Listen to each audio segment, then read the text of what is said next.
suspect he may have had some wear on that flight suit, his prime suit as we call it, and this patch was to protect the abrasion that he may have found in his couch or while in the trainers. We try to wear the suits enough to break them in, but we also try to preserve them as carefully as we can. Armstrong was the first aboard about an hour and a half ago now, climbing over to the left seat of these three seats, which are side by side.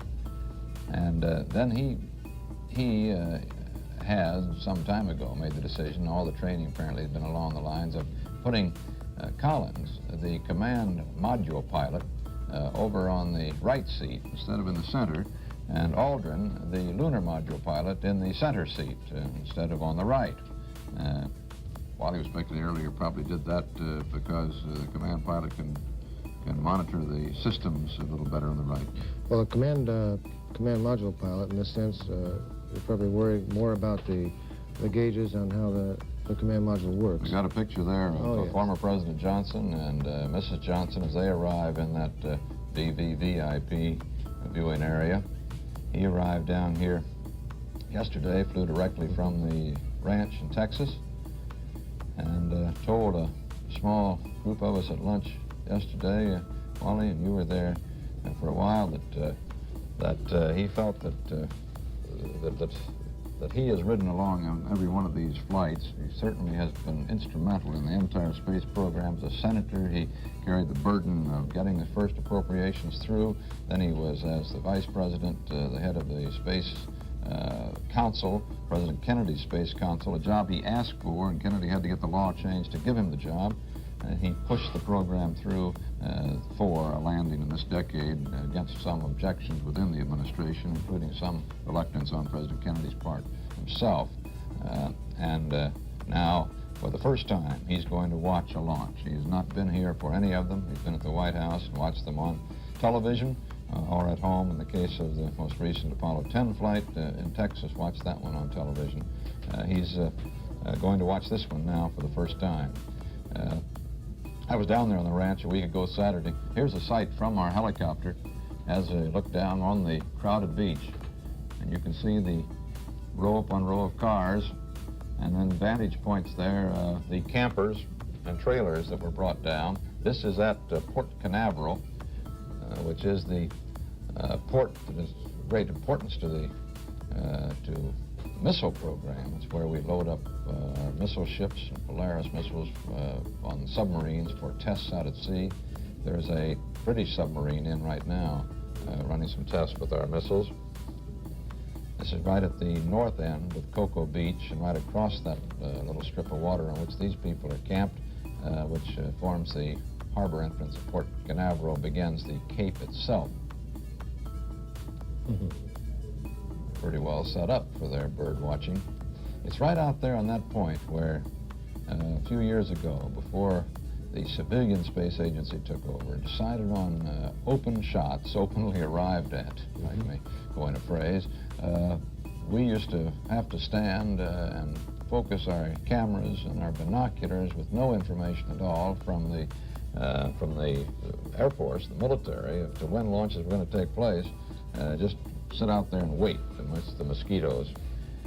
But now, today, those people are tuned, some of them by television to us, others to Reed Collins on CBS Radio, we assume, and they're kept up to the moment on how the launch preparations are going.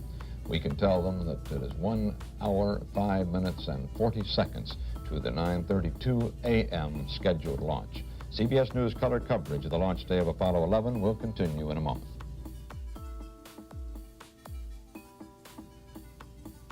1 hour, 4 minutes, and 25 seconds and counting to the launch of Apollo 11 to send men to the moon and hopefully to land there for the first time. A great adventure. We're covering here from Cape Kennedy, Merritt Island, and the Manned Space Center here in Florida. Everything is going well. The astronauts aboard, the weather is good, all systems are checking out, and this final stage of the countdown, the recovery vessels are waiting at their assigned points around the world. The mission tracking stations are alert and ready. The radar is ready to lock on to follow man's flight in this great adventure. The flight of Apollo 11 is to be the culmination of a national effort to fulfill that national goal set 8 years ago by John Kennedy. It appears to be the most difficult and the most dangerous mission ever attempted since this country and the Russians started sending men into space back 8 years ago in '61.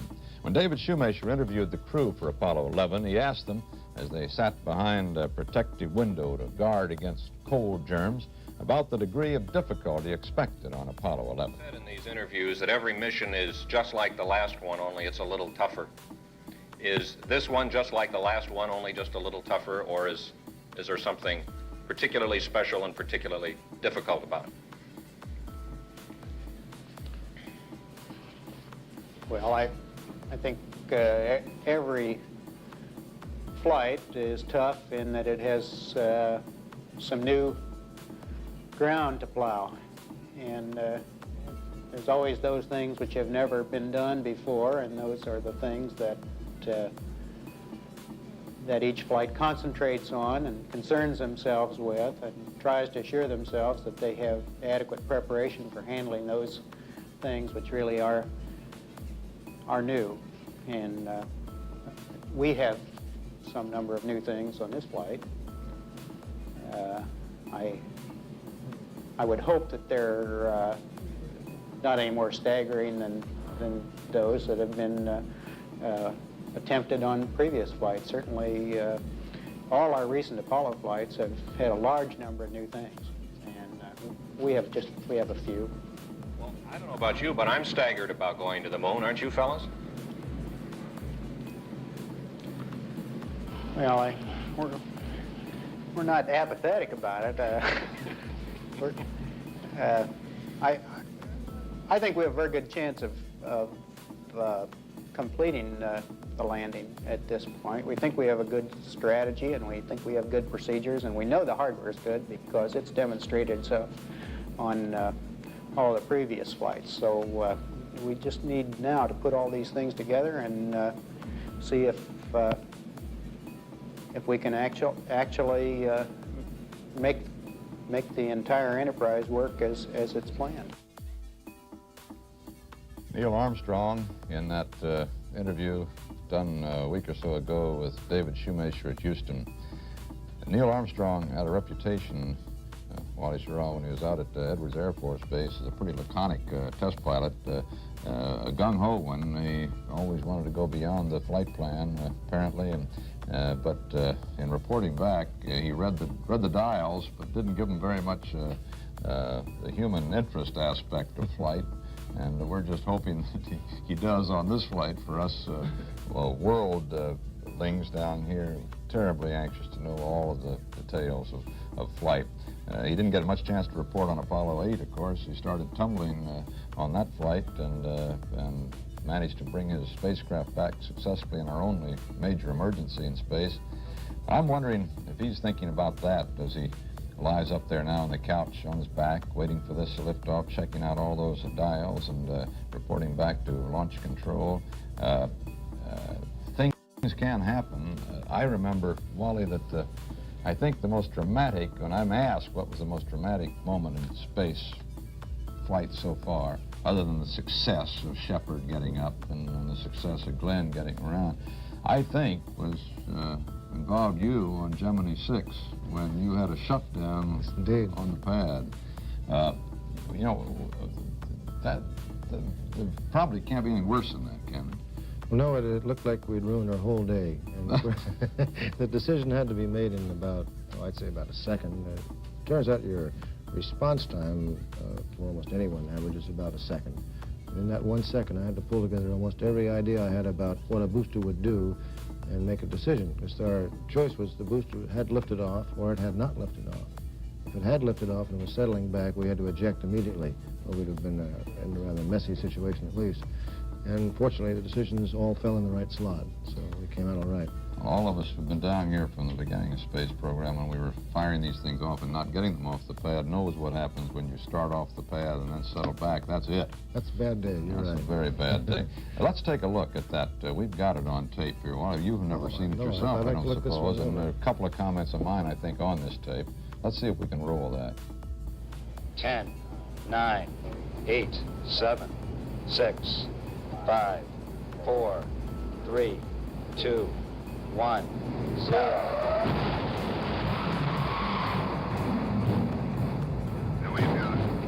We've got a shutdown. No liftoff. The engines have shut down. That's a rather interesting day. Did you notice the turbine spin-up sound there, and then it went off, so the whoop? That's the sensation.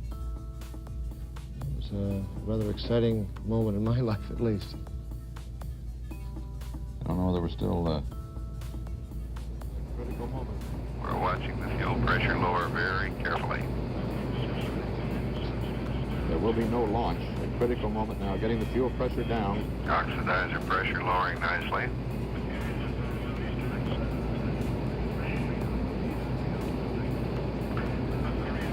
Blockhouse is asking for a readout on all tank pressures. Any malfunction that would have kept the ship from getting into orbit would have caused those engines to shut down on the pad, and something did occur. Immediately after ignition, as you saw, the engines simply burst once and then shut down. An automatic shutdown created... Elliott C is putting in a call to 7 to advise them that we will not have a liftoff. Frank Mormon says, Roger, we saw it. We saw it light up. We saw it shut down.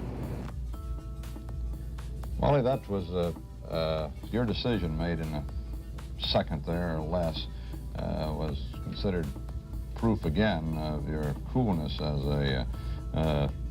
a test pilot, as an astronaut. You could have ejected, and that Gemini 6 may never have flown, and you might have had a little trouble getting back. As you did, you read the dials correctly, you analyzed the situation, you took the proper action all in 1 second. That is a result, obviously, of training. It is that. We have a device in Houston that we train on that gives us a simulated G. It rotates as you accelerate to give you a slight heaviness feeling. That you don't get the same acceleration as you do in a centrifuge, but we go through that exercise many, many times, simulating all possible failures. We call it the what-if world. And if what if this happens, then we go ahead and practice it. Well, these training sessions were most profitable. It turned out this particular event wasn't in the schedule where it shut down. There was a dust plug that was inadvertently left in, which caused this thing to shut itself down. The pressure came up and then dropped again. Of course, the dust plug blocked the passage of the propellant. That we will never have happen again, of course. Well, it's assumed not, and hope not, certainly. Despite this great quality control, which is the name of the game in building these things, there are nearly 9 million parts of the command module alone, 7 million something command module, 9 million in the Saturn rocket. And just think, if you've got just a 1/100th of 1% of those parts don't work, you've still got 9,000 parts that don't work. It's incredible, the accuracy with which these things have to be put together. And there you see President Johnson, obviously good mood, with a rival at one time, Senator Barry Goldwater, Air Force Reserve General, who's been very much interested in the space program. And they're in the VIP stands.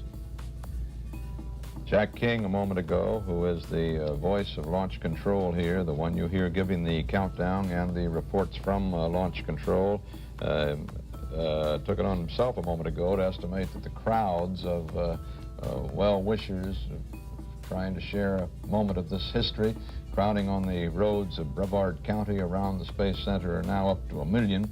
But we don't have any such figure from the officials themselves. They're all too busy directing traffic, trying to break up some of those log jams on the roads to give estimates as yet, and I suppose none of them, the sheriff or the highway patrol, haven't had a chance to really get a good look around. They've come from every possible means, including Sunfish here. You detect that, yes. To see the launch. There were supposed to be hundreds of boats, but that didn't develop, and I really don't think that the estimate of 1 million is likely to turn out to be true, but a few 100,000 is enough to clog these roads.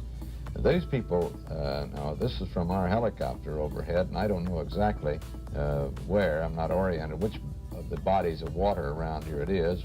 Judging by the calmness, the fellow's probably in the Indian River or Banana River. That looks like the Banana, yes. Yeah, Mhm. yeah, there he's by one of the causeways. But he's going to get a pretty good view. The unobstructed view across the water right up to the pad isn't bad, and he'll have a good one. Well, it's 53 minutes and counting to the launch of Apollo 11 on the way to the moon. The astronauts who fly our spacecraft are perhaps the nation's most publicized and, in some ways, I guess, least known men. That you can accept that contradiction. They're generally portrayed as modest, considerate, boyishly exuberant, if I may say so, Wally, by NASA's public relations staff. They are, in fact, not very much different from all men who are in demanding, high-tension jobs. With almost 50 astronauts and very few flights, the man in charge has his hands full. Among the tens of thousands of persons who have made a contribution to this flight of Apollo 11, consider Deke Slayton. David Shoemaker reports from Cape Because Kennedy. of a heart condition, Donald Slayton, one of the original 7 Mercury astronauts, has never been able to come closer to flight than this. But Deke, as everyone calls him, has had as much impact on the space program as any of his non-grounded fellow pilots. For not only does he supervise their training, but he makes the crew assignments. There are certain bureaucratic procedures which supposedly determine which astronaut flies when, but insiders agree it is really Slayton who makes the decision. Well, there isn't any great magic to it.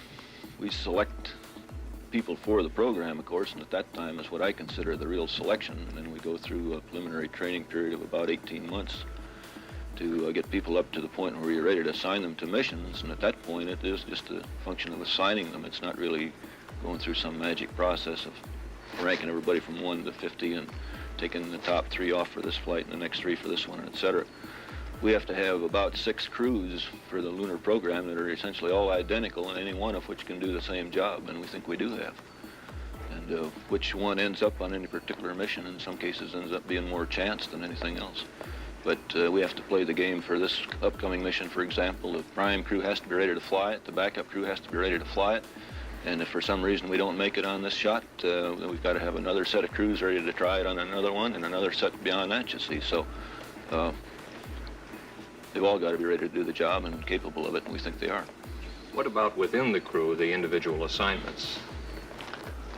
There again, in general, of course, we take our most experienced people as the commander, and our lesser experienced ones as the command module pilots and the blimp pilots. That's kind of the logic there. Slayton fought being grounded in 1962, argued then and now that the physical requirements were too rigid, and his heart could stand the strain despite the extra sound it makes as it beats. I was pretty upset about it, obviously, because that's what I came in for, was to fly. But on the other hand, it's been a real great program, and I figured if I could contribute anything to it in any capacity, well, that's the thing I wanted to do. And so I guess I'm about as close to it as I can get without flying, which is all I can ask for at this point. I sure don't know of anything else I'd rather be doing anyway. Do you still entertain the hope that in some status you may get a space flight at some day? Oh, I keep hoping. I think playing the probability game, I obviously have to admit it's not too high. I'm getting older every year like everybody else, and I'm sure this particular heart thing is something I've probably had all my life, and it isn't going to get any better or any worse, but it's always going to be a question mark. And I figure my best chance is one of these days they'll decide, gee, we ought to fly somebody that's a little abnormal just to see what happens in space, so you can send your grandmother up next year or something, and that'll be my chance. Even if he never gets his chance, Slayton has left his mark on every mission. In supervising the astronaut corps, with its considerable and sometimes conflicting personalities, he has handled perhaps the most sensitive assignment in the space program. There will be no headlines for Deke Slayton, but Apollo 11 is his flight too. This is David Shoemaker. 49 minutes now to the launch of Apollo 11. CBS News color coverage of the launch day of Apollo 11 will continue in a moment.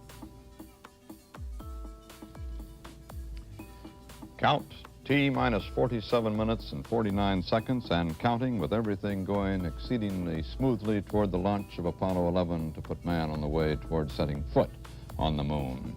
What a day this is. It's a fairly clear day here at the Cape. There are very few clouds overhead, just a little scattering, and contrary to earlier predictions of spectators, and there may be as many as 1 million of them, according to Jack King's estimate, will have a good view of this launch of Apollo 11. Unless, of course, in 47 minutes, clouds come back over the Cape, and that can happen in Florida weather.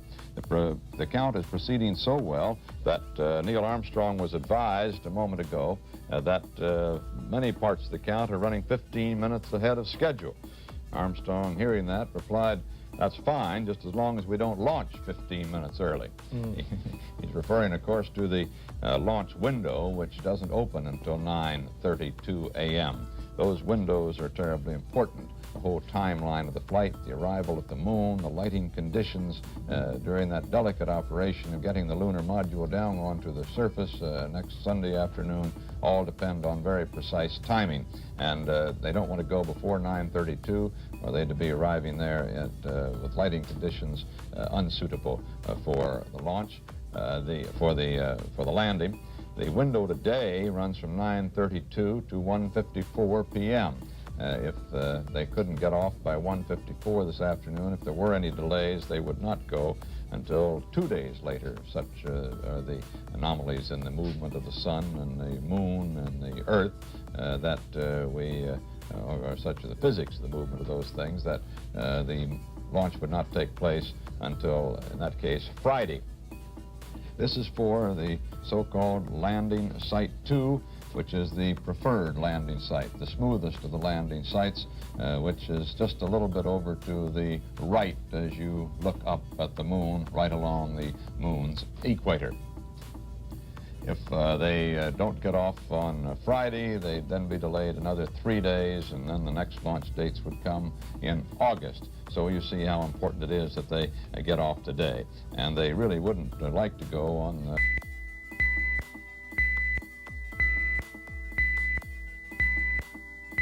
be rolled out to launch within 2 months to still try to meet President Kennedy's goal of man on the moon in this decade. If Apollo 11 goes as well as planned, they will take an extra couple of months to get a good reading on the rocks and so forth that are brought back, and then send Apollo 12. We have an announcement coming up from Launch Control and Jack King. This is Apollo Saturn Launch Control. We're now less than 16 minutes away from the planned liftoff of the Apollo 11 space vehicle. All still going well with the countdown at this time. The astronauts aboard the spacecraft have had a little chance to rest over the last few minutes or so. At least they haven't been busy with procedures with the spacecraft test conductor. In the meantime, we have been performing final checks on the tracking beacons and the instrument unit, which is used as the guidance system during the powered phase of flight. Once we get down to the 3-minute and 10-second mark in the countdown, we'll go on an automatic sequence. As far as the launch vehicle is concerned, all aspects from there on down will be automatic, run by the ground master computer here in the firing room. This will lead up to the 8.9-minute mark in the countdown, when the ignition sequence will begin in those 5 engines of the first stage, the S1C stage of the Saturn V. At the 2-second mark, we'll get information and a signal that all engines are running, and at the 0 mark in the countdown, once we get the commit signal, the signal that says that the thrust is proper and acceptable, we then will get a commit and liftoff as the hold-down arms release the vehicle. We have some 7.6 million pounds of thrust pushing the vehicle upward, a vehicle that weighs close to 6.5 million pounds. We're now at 14 minutes, 30 seconds and counting. This is Kennedy Launch Control. We'll be hearing a great deal from Jack King, of course, as the morning goes on. You get a good view there from one of the 60 fixed cameras around the launch site, by which the National Space people there in Launch Control monitor every one of the functions, the critical functions of the launch. With me here at our CBS News Space Center here at Merritt Island, overlooking the launch site out there, is one of the most distinguished of the science fiction writers, people who have predicted long before the scientists were ready to put down the final plan just how we would go to the moon. And this is Arthur C. Clarke, who among his other distinguished bits of science fiction includes 2001, the great movie which recently came out. Incidentally, Arthur, I just read that they showed it with great success in Moscow last night at a film festival. Apparently got great plaudits there, as it has everywhere around the world. Arthur, you first wrote of going to the moon back in 1930s, and at a time when nobody really dreamed it would come this soon. I don't think even you did you? No, I didn't imagine it would be in my lifetime in those days. And how do you feel this morning here at the Cape? Well, of course, very excited, and yet I have a sort of, well, this is where I came in feeling at the same time. I'm excited, yet it's familiar. There's a feeling of familiarity about all this, and now, of course, I'm thinking about the next thing, Mars and beyond. You're already thinking of Mars and beyond? We haven't gotten to the moon yet, Arthur. Well, that's the nature of you science fiction writers, I suppose. Does this about match the way you thought we would do it? As far as the technical details are concerned, yes. This is precisely the way it was imagined. But what we never imagined was the scale, and I might say that the cost and complexity of the enterprise. In fact, if we'd realized just how difficult and complex it would be, we'd probably been pretty discouraged back in the 30s. We thought we could build a spaceship for a few $1 million. Well, it's cost a few million just to launch it. Of course, there's been a little bit of inflation since then, but I think that the figure they give now for just the launch cost alone is $69 million. That's no equipment, that's just launching. Yeah. But all this money is going to come back many times over in the generations to come. This is part of the best investment the United States has ever made, and in another 10 years, another 20 years, people will be unable to imagine why we ever question this expenditure. How do you see it coming back? Through the space industries of the next generation. Industry as well as in commerce are going to move out into space probably before the end of this century. There are many things we'll find we could only do in space. Just as we found there are many things on this Earth we could only do with airplanes and helicopters, you know, which at one time seemed to be of no practical importance. This is going to happen in space. Arthur, would you expect that they'll find any surprises out there? Oh, I'm sure they will. Nature is always more complex and more interesting than we can ever anticipate. And we're going to find some surprises on the moon, not necessarily on this first flight, but I'm sure eventually. I don't know whether we're going to find a large black monolith waiting for us on the moon, though. A reference to 2001. Would you like to tell me what that's all about? No, we won't. I don't think we have time. For those of us who have seen 2001, there's a lot of mystery about that far-out closing for the picture, which we all liked, but which we still argue in our family about just what it all means. Maybe before this whole thing is over, Arthur, because I expect to have you sitting beside me many times in the next 8 days of the flight of Apollo 11, as we were so delighted to have you in previous flights. You'll tell me the real secret of the monolith. Okay, that's a promise. Hey, I think I've got something there. All right, hold on, Arthur. We're going to have many more talks about the moon, how we get there, and the future, and your ideas of how we're going to get on even beyond the moon. Jack King and Launch Control now. Aldrin have armed their rotational hand controllers, the controllers they use in flight. And we have now gone to automatic system with the emergency detection system, that system that would cue the astronauts if there's trouble down below with the Saturn V rocket during the powered flight. We're now coming up on the 10-minute mark, 10 minutes away from our planned liftoff. Mark, T-minus 10 minutes and counting, T-minus 10. We're aiming for our planned liftoff at 32 minutes past the hour. This is Kennedy Launch Control.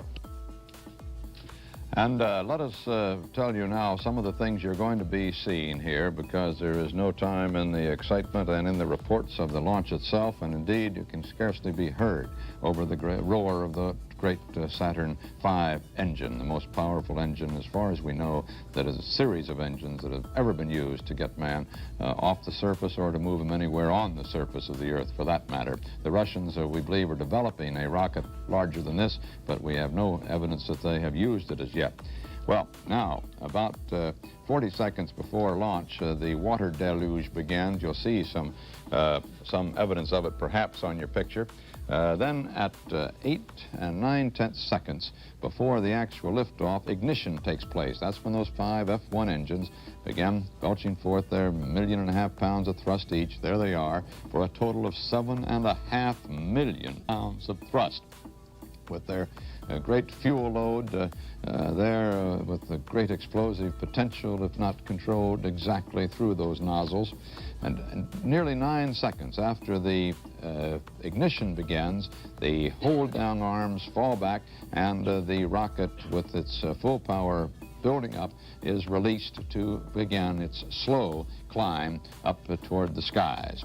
Just a couple of seconds later, it yaws, it rolls a little bit, and then with the roll program complete, about half a minute into the flight, it's rolled over so it's on its proper azimuth, its launch course. At 1 minute and 21 seconds into the flight, you begin to see the contrails, which indicate that it has reached that point in the sky where the maximum dynamic pressure of its launch and its piercing of the atmosphere has come. That aerodynamic load of 460,000 pounds on the fragile skin of the spacecraft, and it is one of the dangerous points of the launch. It's the maximum buffeting that the pilots get as they take off. At that point, the vehicle's 8 miles high and 3 miles downrange, and it's moving at about 1,800 miles an hour. At 2 minutes and 15 seconds, the inboard engines of that first stage begin to cut off, and then 30 seconds later, the outboard engines cut off. By that time, the vehicle's 41 miles high, 57 miles downrange, running 6,000 miles an hour. Then the first stage separates at 2 minutes and 41 seconds. The S2 second stage ignites. It completes its job and is jettisoned at 3 minutes and 11 seconds. Then the launch escape system jettisoned 6 seconds after that. At 7 minutes and 39 seconds, the inboard engine cuts off on the second stage. The interstage has been jettisoned earlier, I should say. The second stage cuts off at 7:39, the outboard engines at 9:11, and the separation of the second stage at 9 minutes and 12 seconds. Then we get the third stage ignition, and at 11 minutes and 50 seconds, orbital insertion. The flight is on its way and at least has reached Earth orbit 115 miles high. It's about 2.5 hours later, 1.5 revolutions later, that then the S-4B third stage fires up again to move from the 17,500 miles an hour to the 24,000 miles an hour escape velocity to go into a trans-lunar trajectory on the way to the moon at last. CBS News color coverage of the launch day of Apollo 11 will continue in a moment. And it's just 5 minutes to the historic launch of the Apollo 11, with all going well. Astronauts Armstrong, Collins, and Aldrin sitting there atop the great Saturn rocket in their command module, getting ready for launch. Here's Jack King in launch control. Counting, Skip Chauvin informing the astronauts that the swing arm now coming back. The astronauts will have a few more reports coming up in the countdown. The last business report will be from Neil Armstrong at the 45-second mark in the count, when he gives a status on the final alignment of the stabilization and control system. We're now passing the 4-minute 30-second mark in the countdown. Still go at this time.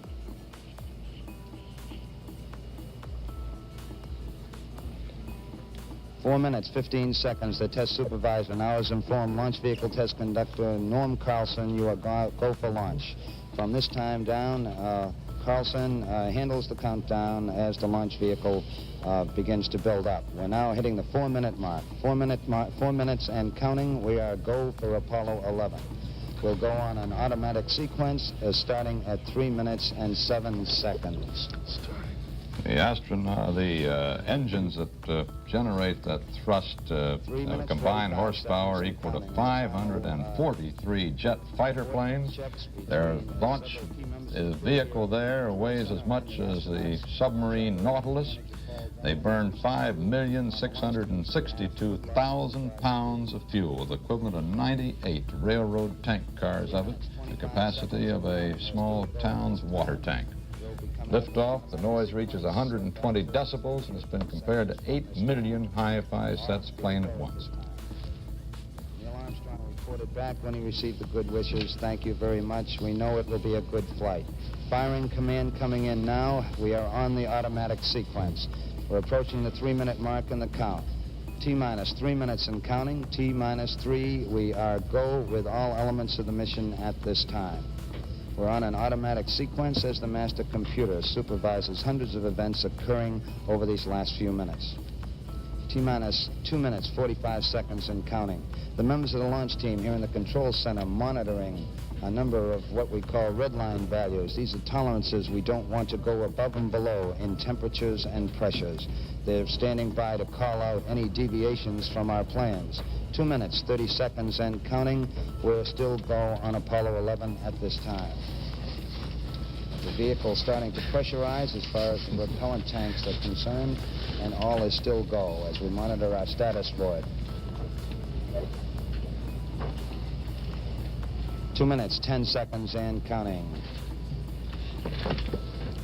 The target for the Apollo 11 astronauts, the moon, at liftoff will be at a distance of 218,096 miles away. We've just passed the 2-minute mark in the countdown. T-minus 1 minute, 54 seconds and counting. Our status board indicates that the oxidizer tanks in the second and third stages now have pressurized. We continue to build up pressure in all 3 stages here at the last minute to prepare it for liftoff. T-minus 1 minute, 35 seconds on the Apollo mission, the flight to land the first men on the moon. All indications coming in to the control center at this time indicate we are go. 1 minute, 25 seconds and counting. Our status board indicates the third stage completely pressurized. 80-second mark has now been passed. We'll go on full internal power at the 50-second mark in the countdown. Guidance system goes on internal at 17 seconds, leading up to the ignition sequence at 8.9 seconds. We're approaching the 60-second mark on the Apollo 11 mission. T-minus 60 seconds and counting. We passed T-minus 60. 55 seconds and counting. Neil Armstrong just reported back. It's been a real smooth countdown. We passed the 50-second mark. Power transfer is complete. We're on internal power with the launch vehicle at this time. 40 seconds away from the Apollo 11 liftoff. You can see the water All the second deluge stage beginning tanks in now there pressurized. 35 seconds and counting. We are still go with Apollo 11. 30 seconds and counting. Astronauts report it feels good. T-minus 25 seconds. 20 seconds and counting. T-minus 15 seconds. Guidance is internal. 12, 11, 10, 9.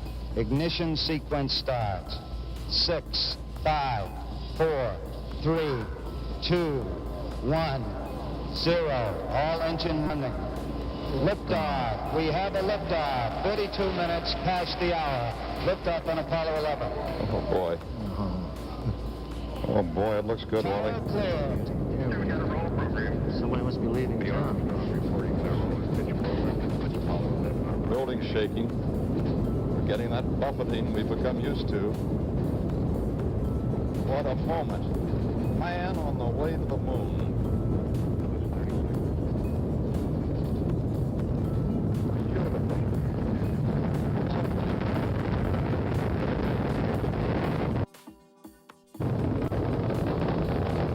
Great sight.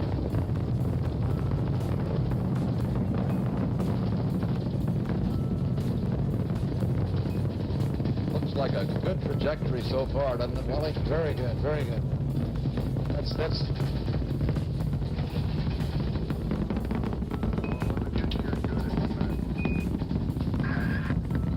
Beautiful. Downrange 1 mile, altitude 3, 4 miles now. Disappeared the sun there, too. It's a lot. there we go. 2,195 feet per second. everything fell into place. Still see it? Yes, indeed. Oh, there we're starting the contrast now. See Just it going through beautifully. it. See it beautifully on the screen here. We're through the region of maximum dynamic pressure now. Yeah, everything looks good here. We're at 1350 in the start bottle. Set 8 miles downrange. I'm not 12 sure whether I'm a miles fan high. of looking at it on the screen or looking at it out the 4,000 window. feet per second. Stand by for mode 1, Charlie. Mark, mode 1, Charlie. 1, Charlie.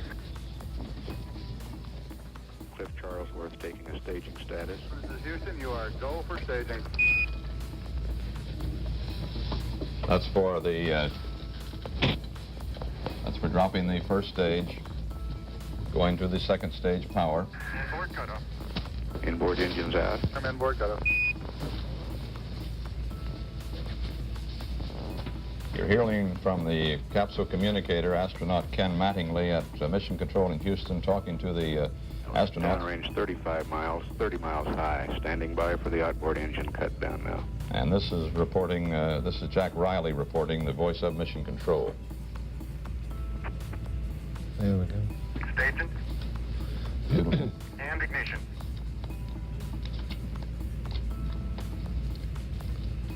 Each of these events are very interesting to us. 11 Houston, thrusters go. All engines, you're looking good.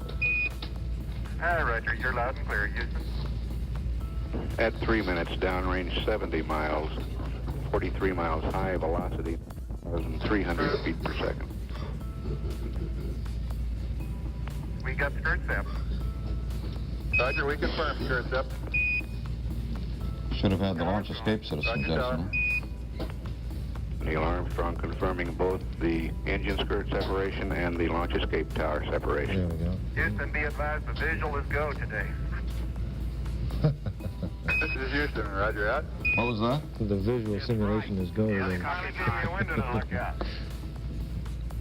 You won't, he can't hear you.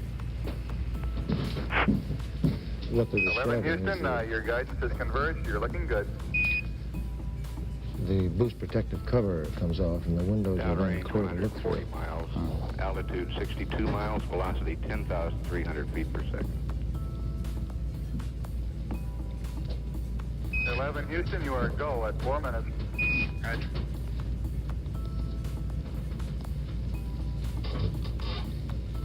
The second stage of these 5 J2 11 engines right on the ground track. develop 1,125,000 pounds of thrust. That's an amazing camera that Space Agency has there. We can still see that spacecraft, and at this point, it is almost 93 miles high and 288 miles downrange. Downrange now, 72 miles high, velocity 11,000 feet per second. Almost 8,000 miles an hour. It's got to get up to 17,500 to go into Earth orbit.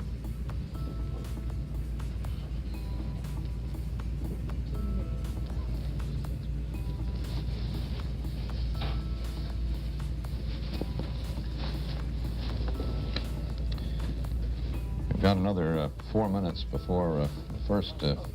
Booster says it's looking good at 5 minutes. 11 Houston, you are go at 5 minutes.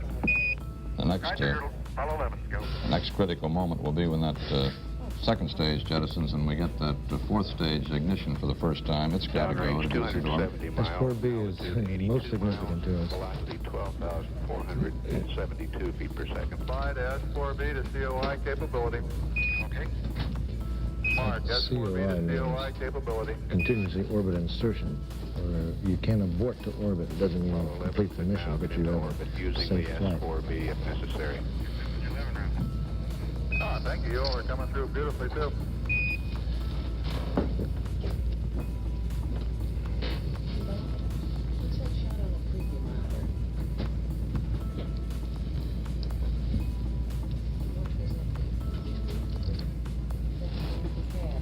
Everyone's reporting go here in the control center.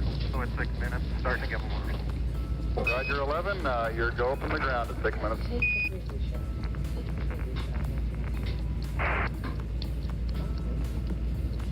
Find out what it is.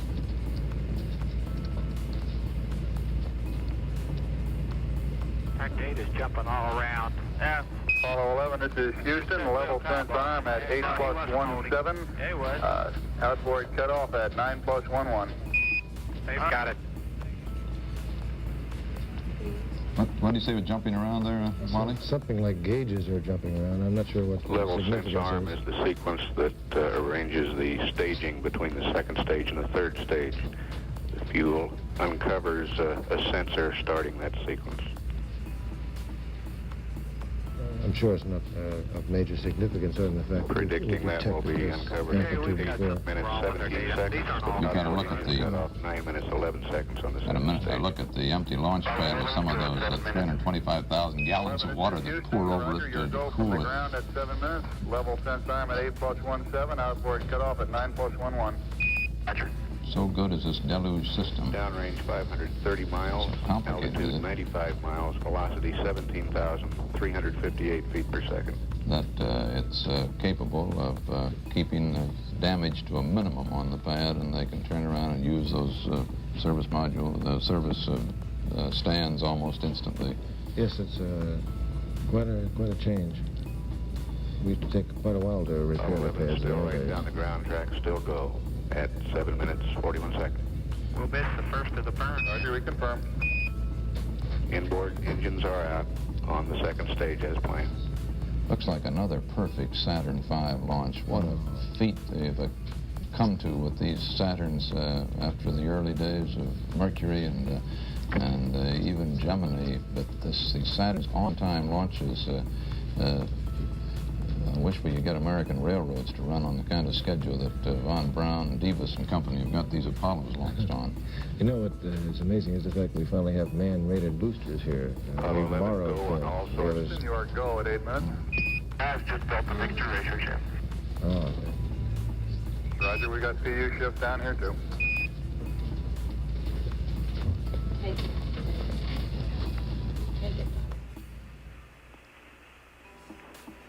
Nice day for it. These thunderstorms downrange is about all.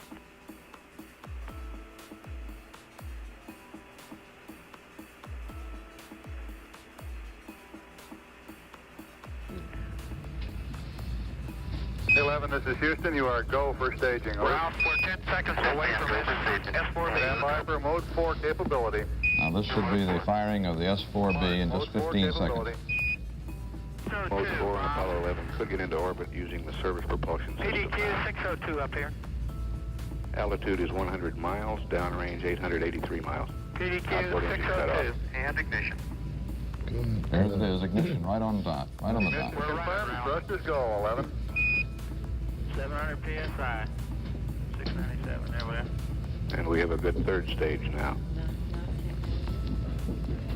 This burn lasts 2 minutes and 25 seconds, and that brings the vehicle to its orbital speed of 17,500 miles an hour, up a couple of thousand miles an hour from where it was before. 23,128 feet per second. Downrange 1,000 miles, altitude 101 miles. D1 is on number 5, if you're up. Chuck, 718.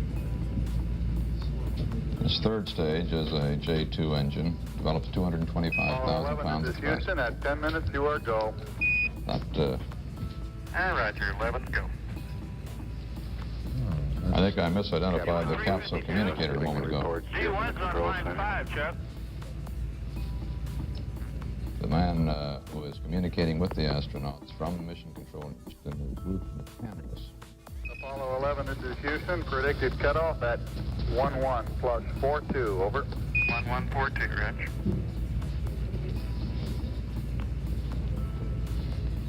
Downrange 1,175 miles, velocity 24,190 feet per second, altitude 102 nautical miles.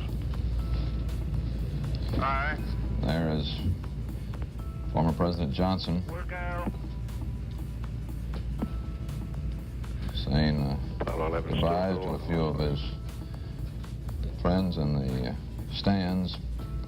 Apollo 11, this is Houston. You are go at 11.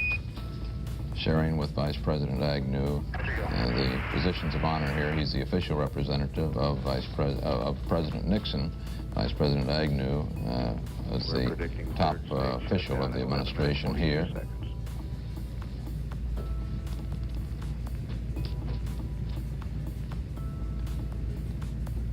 We will get, Velocity 25,254 feet per second. we should get confirmation of Downrange orbital 1,400 insertion miles now. in about 15 seconds now. Altitude 102.8 nautical miles.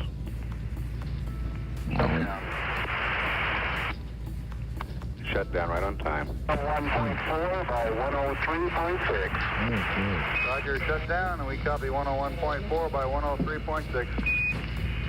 101.4 by 103.6, that would be in nautical miles. The orbit for the spacecraft has been confirmed. They are in Earth orbit. They've made the first big jump on their trip to land on the moon, and Vice President Agnew is seen there on your screen.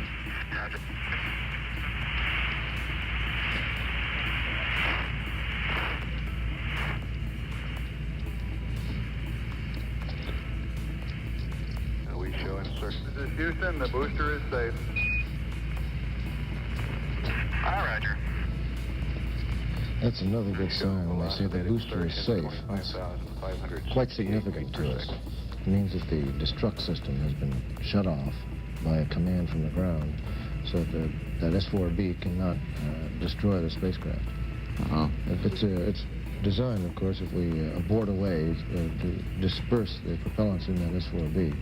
And we have an escape route, of course, with the escape tower or with burning away from it. It's kind of nice to know it's shut off.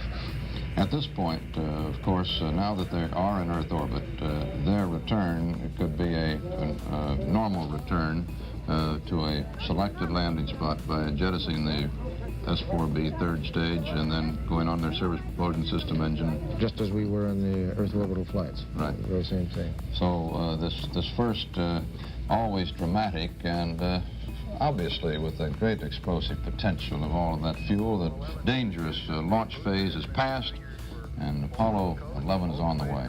Are looking good, over.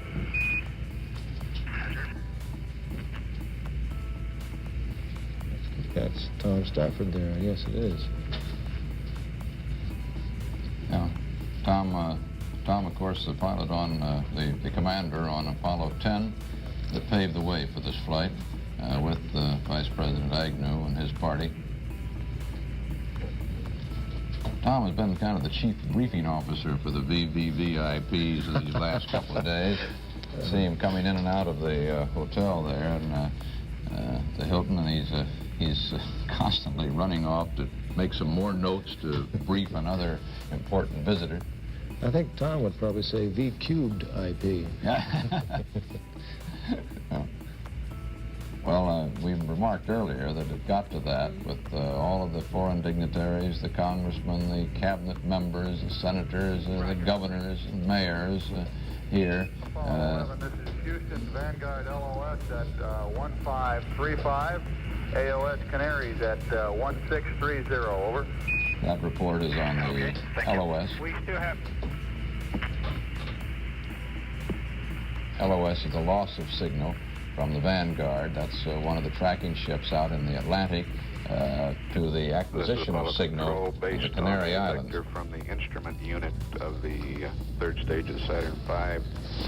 Here on the ground, we're showing an orbit of 102.5 by 99.7 nautical miles. The flight dynamics officer, Dave Reed, wants to get some radar tracking to refine this orbit, and he will report a refined orbit after more radar tracking.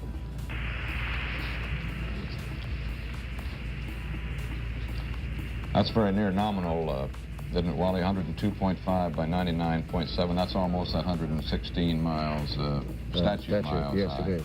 I think you'll notice the figures differ, and it's because the radar data hasn't been smoothed yet. The onboard data is probably more nearly correct at this point. The 101.4, 103.6. Right. It really doesn't, it's not critical at this point, the difference in those of 1 or 2 miles in the Earth orbit, as long as they're in approximately the right position over the Pacific on that second orbit to fire off the S-4B third stage and boost their speed from 17,500 to 25,000 miles an hour, which will put them on their way to the moon. That moon trajectory speed is just enough to escape enough of the Earth's gravity to be captured by the moon's gravity, to be brought around the far side of the moon, and then with enough inertial speed to come back to Earth, but not go into moon orbit, nor be going so fast that you bypass the moon and are not captured by its gravity and go on out to the sun, which is what the S-4B will do. Yes, that's correct. Oh, here we are. Yeah, those figures translate the last figures to 118 by 120 statute miles. A little bit higher than they had calculated, I think, but by less than a couple of miles and well within range. So we've seen another beautiful Saturn launch, but this one will never be known in history or by those of us who watched it as just another Saturn V launch. Not if all goes well, because this is the flight from which man will first set foot on the moon. We almost glibly toss that line away now, man on the moon, but by golly, just think it over. CBS News color coverage of the launch day of Apollo 11 will continue in a moment.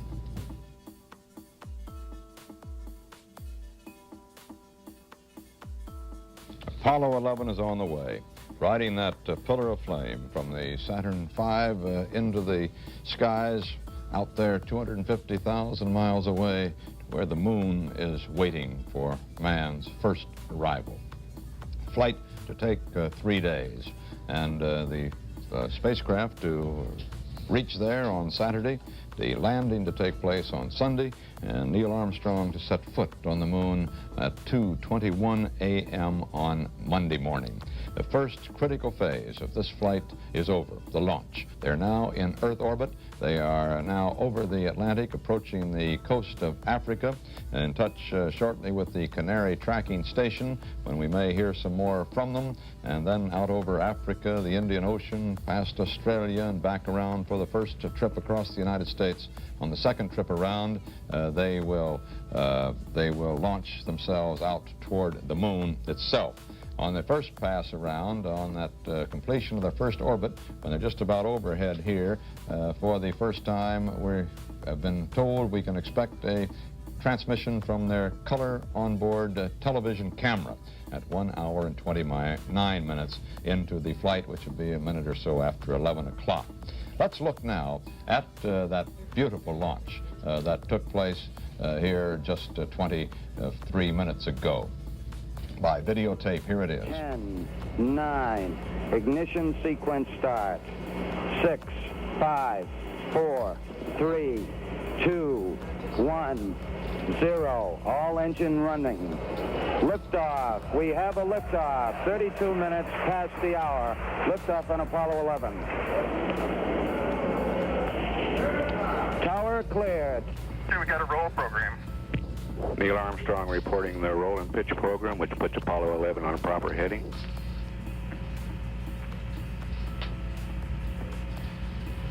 I might say, Walter, you used our classic astronaut word, beautiful. I don't know if you remember that. Roll's complete and the pitch is programming. The other one, of course, we have is fantastic. We can use that later. I probably will. Just give me a chance. 1 Bravo. 1 Bravo is a abort control mode. You know, actually, we, watching on television, get a much better view of the thing with that long-range camera than you can watching from the beach. We watch here both on the video too, as you're watching at home, but we also look through our glasses, binoculars, 3, and 4 miles now. far the better view is by television. Now look at that, look at that thing. That's what's spectacular. It really is. That thing's 100 miles high. Incredible. I can recall when we found it was necessary, in fact, for us to fly chase aircraft and follow the booster to see if there are any anomalies that might be worth reporting. It wasn't necessarily a real-time decision, but we could see if some calamity might have been developing.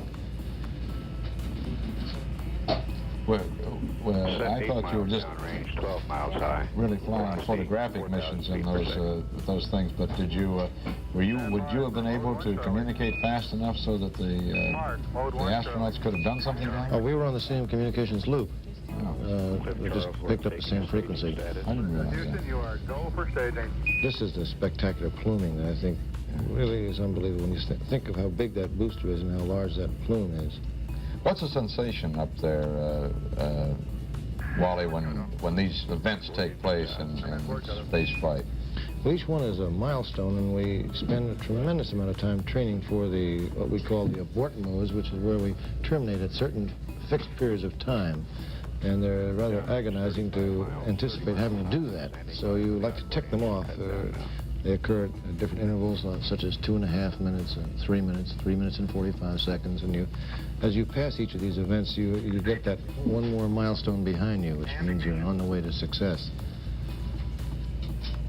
Do you actually check them off of a list, or just mentally you know that you passed that point? I'd say it's a mental checklist. The command pilot, the mission commander, is really keyed up at this point because he's checking these abort modes as he goes down the pike, as we call it. 300 feet per second. Of course, when that escape tower jettisons, then you know that it's a flight task rather than an automatic abort. Tower's gone. Roger, tower. Now with this tower gone, they have the windows clear, so they can see up to 5 And windows. the launch escape tower separation. Houston, be advised. Before that, they can't see anything? Only one window. This is where they're describing. The visual simulation is up to date now. They can see something real out the window. Just say we can have some windows to look out. That first flight of yours on Mercury must have been something when you had that first view, wasn't it? I'll use the word fantastic. It was. That window is kind of interesting, by the way. When we started out in the first Mercury that Al Shepard flew, the suborbital flight, we had windows that were more like portholes on either side. And we had a seance where the 7 of us got together and said, we need a window down the center line like airplane drivers have. And of course, ever since then, that window's become quite important because we maintain attitude with it. We restore attitude if we once dispense with it, either by tumbling inadvertently or tumbling by intent. So the window became quite worthwhile to us. And then now we do have a good view. It wasn't just a picture window to give you a view of the outside world from up there. No, by no means. We've had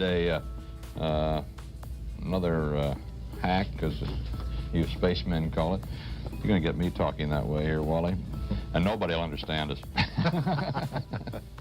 The first hack on the orbit of the Apollo 11 is determined by the spacecraft as 116 by 119 statute miles, by Mission Control 117 by 114. I guess that's what we had come up with a little earlier, just about that. It comes out around 118 by 120, and that's just about on target, just about what they'd hoped for, and it's certainly well within the nominal range for successful mission. It's kind of interesting in Earth orbit to elevate your orbit 1 mile only takes 2 feet per second. Now, when you think of the fact that they're flying around 25,000 feet per second, you don't need much more to change those numbers. Very, very small numbers involved here. They won't worry about changing it, though. They're perfectly Oh, no, happy no, with no, this is ideal. My palms are sweaty. You're now a member of the mission launch team. Wally was telling me a little earlier that he has found and checked it out, that at precisely 3 minutes before launch, his palms become sweaty. And I checked mine, and I think that I qualify for an astronaut reading, at least on the wet palm index. Very well. CBS News color coverage of the launch day of Apollo 11 will continue in a moment. 3 fellows who are remarkably alike in many ways, 2 of them 38 years old, 1 39, all of about the same height, the same weight, roughly of the same physical description. 3 men, civilian Neil Armstrong, 38, to Wapakoneta, Ohio. United States Air Force Colonel Edwin E. Buzz Aldrin, 39 years old, of Montclair, New Jersey, and 38-year-old Air Force Lieutenant Colonel Michael Collins, born in Rome, Italy. His late father, a general in the United States Army, as was his grandfather and as a brother. They are on the way to the moon. They were launched here from Cape Kennedy, pad 39A, which will forever be an historic mark. Launched here at 9:32 a.m. Eastern Standard Time, precisely on time, exactly a half hour ago. They're now in orbit about the Earth, 118 miles high, traveling at 17,500 miles an hour, approaching the coast of Africa on their first trip around the world. On their second trip, they will fire off their 3rd stage engine again, and they will be on the way to the moon and man's first landing there. And Here with me at our CBS News Space Center is the distinguished Vice President of the United States, who is here to watch this launching in his role as the Chief of the Space Council. Vice President Agnew, so good to see you, sir. And this was quite a launch, wasn't it? Indeed it was. Each one of them is quite a launch, but I think the more you see, the more exciting they get. First one I've seen from the outside. It's even more exciting out there. Was there anything about the launch that surprised you?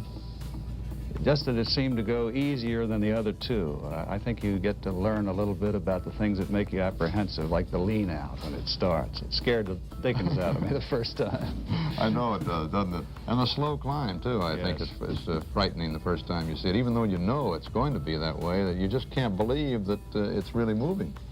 You get that sense of you're waiting for something to take off very quickly, and it doesn't happen. Yeah. But it was a beautiful sight. It was indeed, and I'm just filled with a real feeling of great pride for these people, not just the three men that are in Earth orbit now, but the people behind the program. They're so dedicated. I just see a great future for this program. Out there, when it went up, there were tears in the eyes of many people, and we're told it's something that happens to you. There's a real emotional release as you watch that thing go up, and it must mean so much, as you suggest, to the thousands of people who are out here on this Cape who have put everything into this mission, who are the unsung heroes of it. Yes.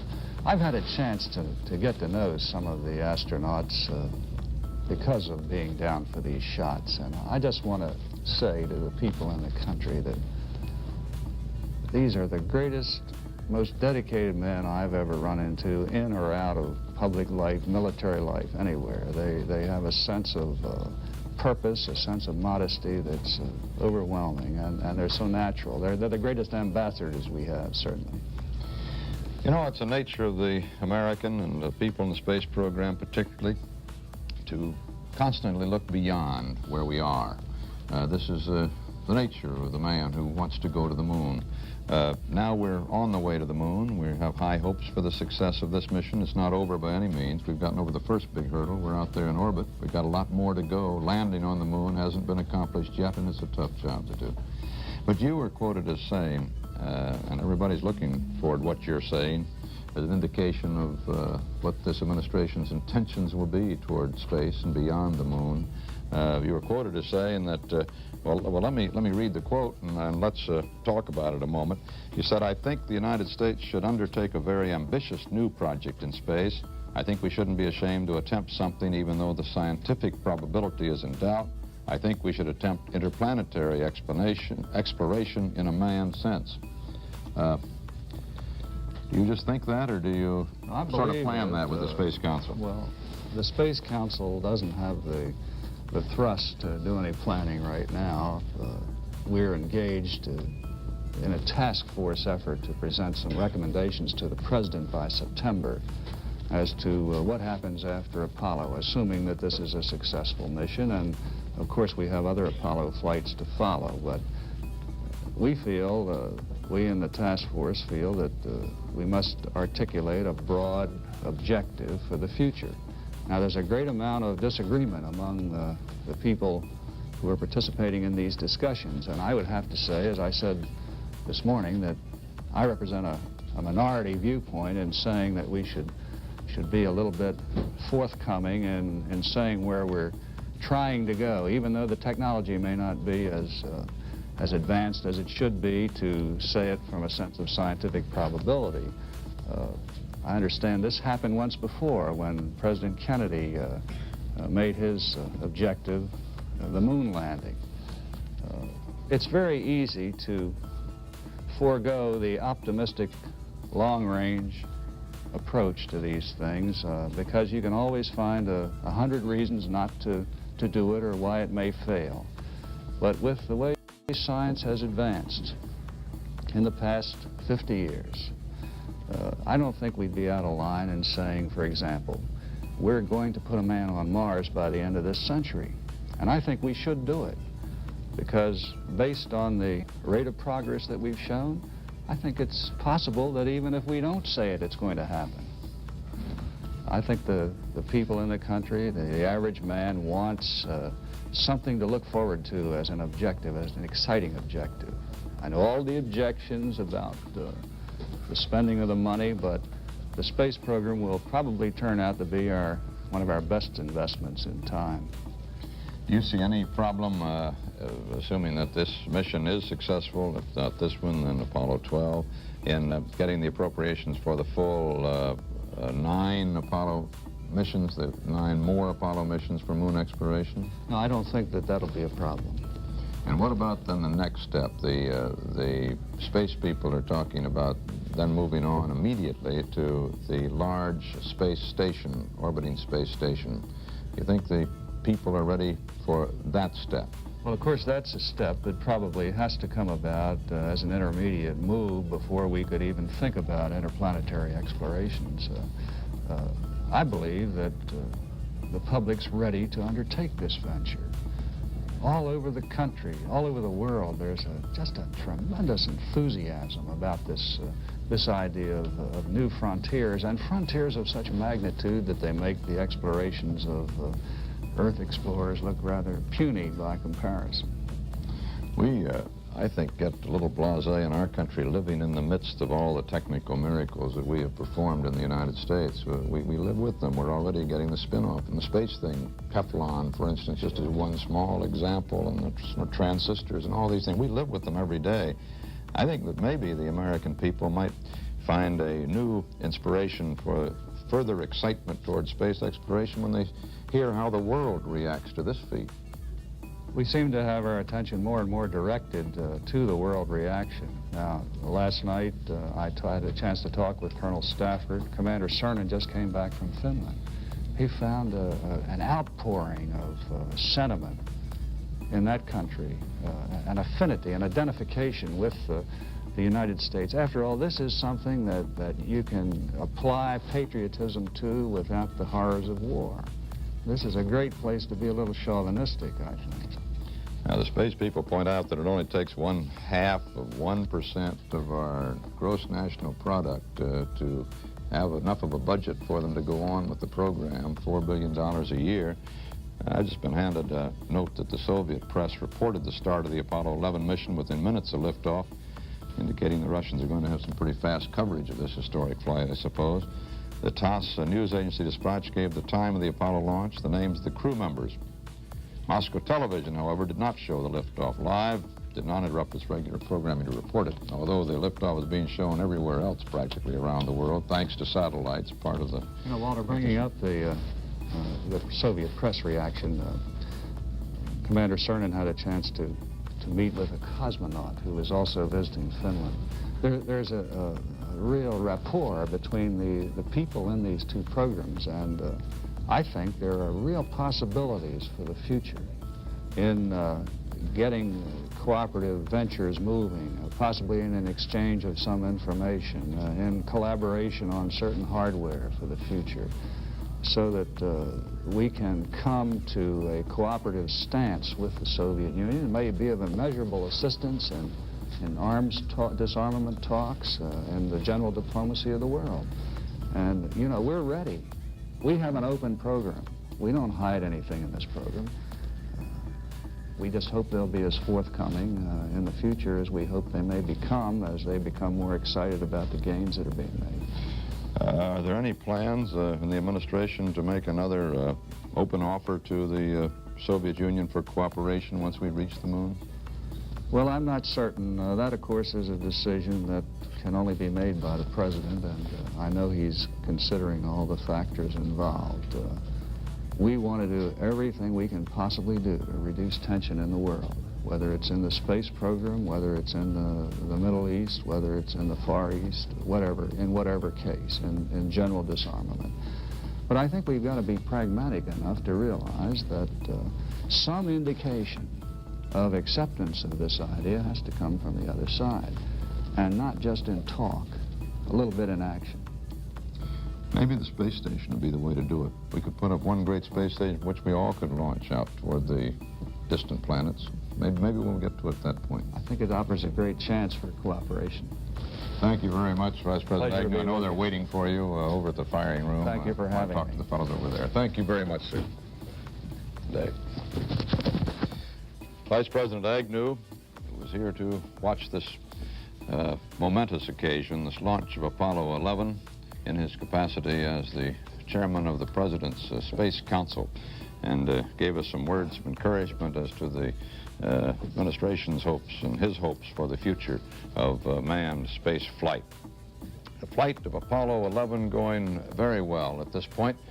Some 41 minutes into the flight. They're about halfway around the world now. They should be out over the Indian Ocean approaching Perth, Australia, I should think, at this time.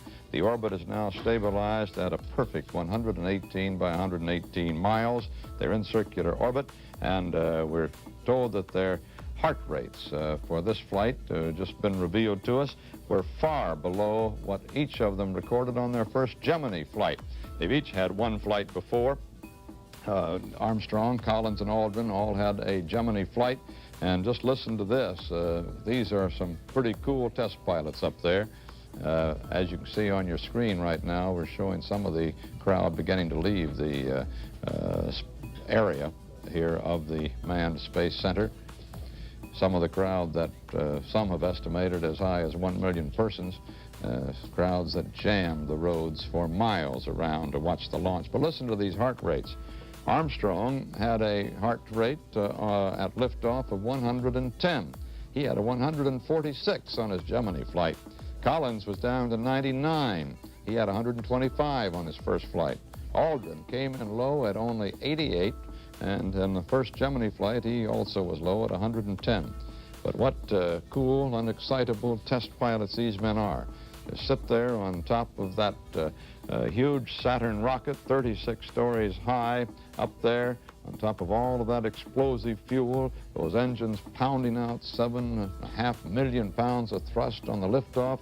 They're making this historic flight for man to go to the moon, and their heartbeat is down at that point. It's remarkable. I don't think that, I doubt that my heartbeat was anything like that in the excitement of liftoff from here. CBS News color coverage of the launch day of Apollo 11 will continue in a moment.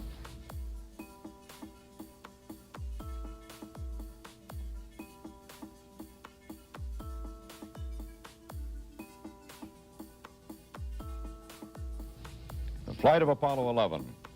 Now halfway around the Earth on the first orbit of the Earth. When it reaches this point on the second orbit, it will be preparing to fire the third stage engines and go into its trajectory toward the moon.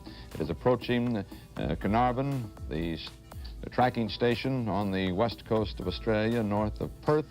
As you see out over the Indian Ocean, all the reports from the astronauts have been most encouraging. Apparently all the systems are functioning well. We've got another very successful spacecraft in Earth orbit, and now for even more difficult phases of the flight ahead.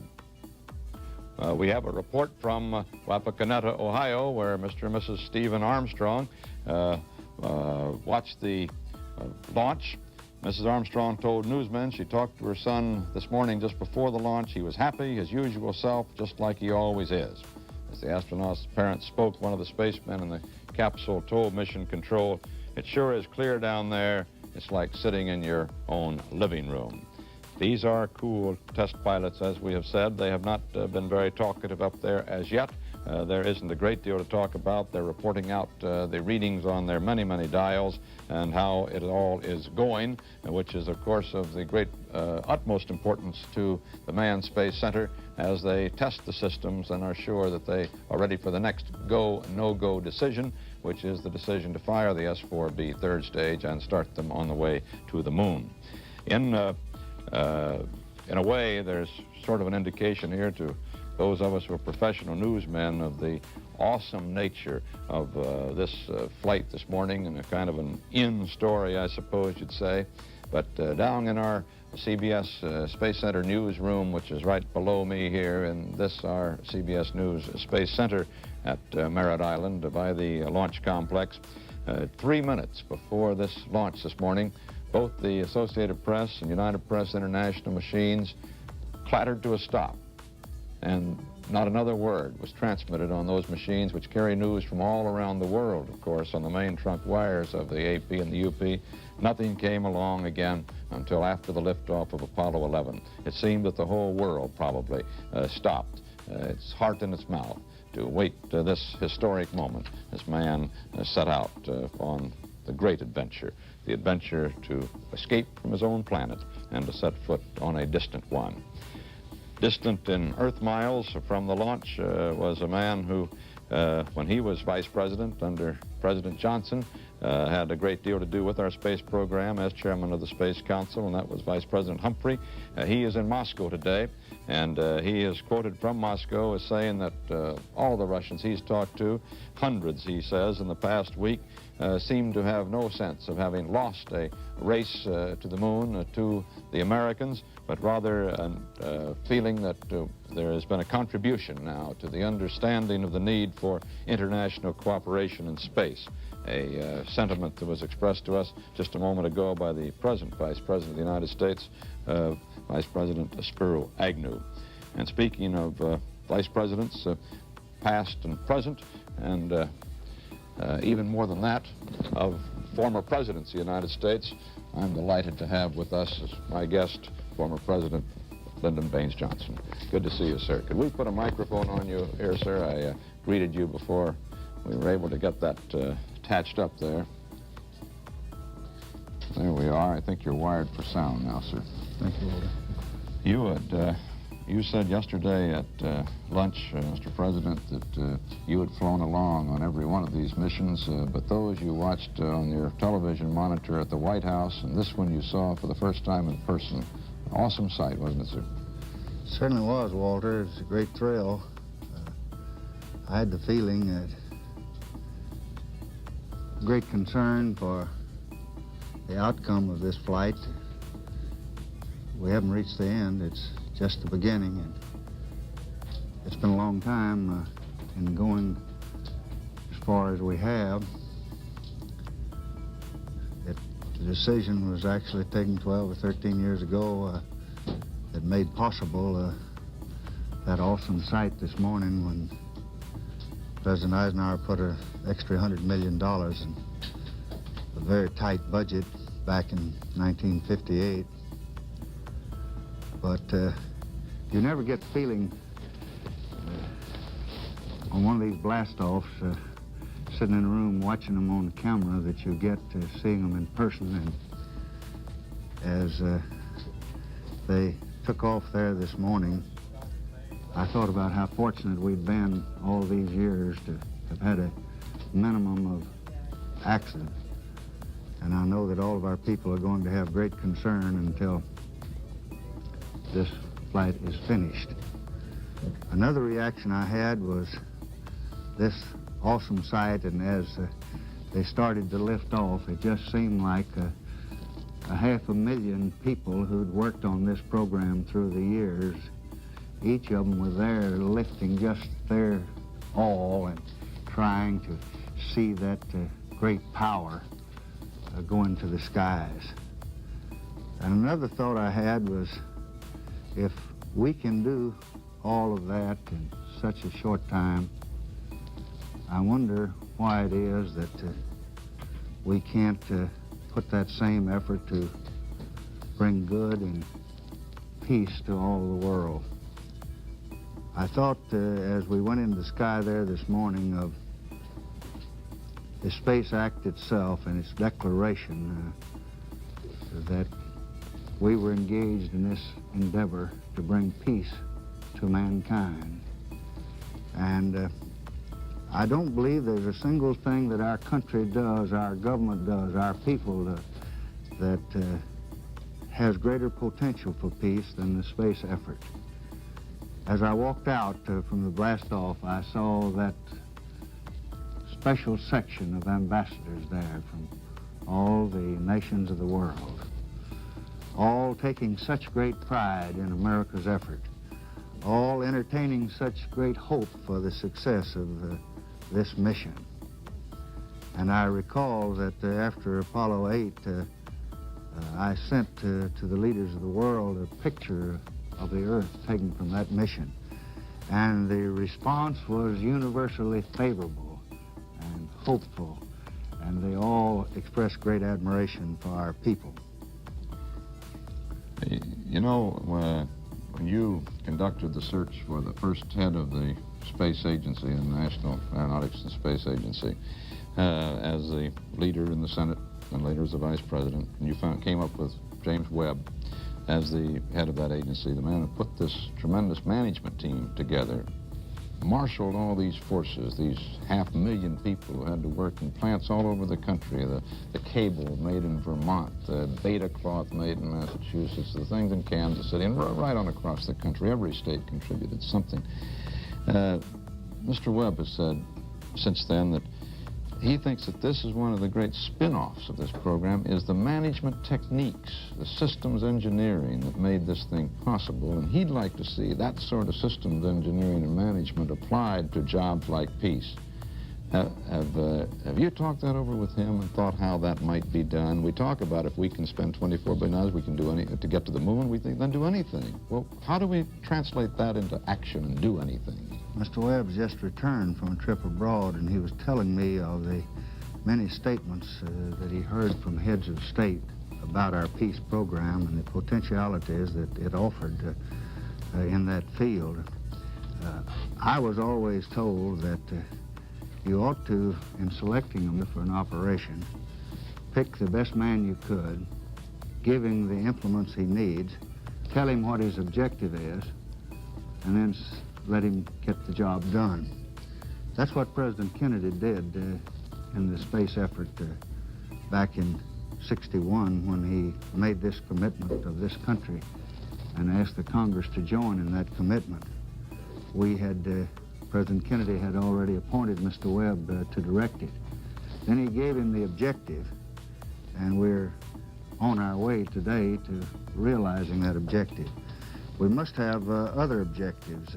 This peace effort is the principal one, I think, in the hearts of every human being in the world. All 3 billion of them can't understand why we have to go on dying and fighting when we can do so many wonderful things, why it is we can't learn to get along with each other.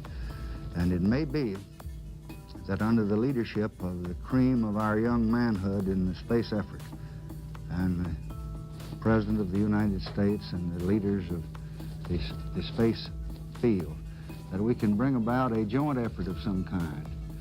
Back in '58, I urged President Eisenhower to say to the other nations of the world, let's all join in a united space program. We've been unable up to now to get other nations to agree, but President Nixon and the administration very shortly will be engaged in the discussions and negotiations with other leaders. And it may be that more will come out of this than we know now. Well, it's certainly something we can rest our hopes in, even as we rest our hopes in those 3 men aboard Apollo 11. Well, as we walked away this morning, I thought of 3 things that I felt very deeply.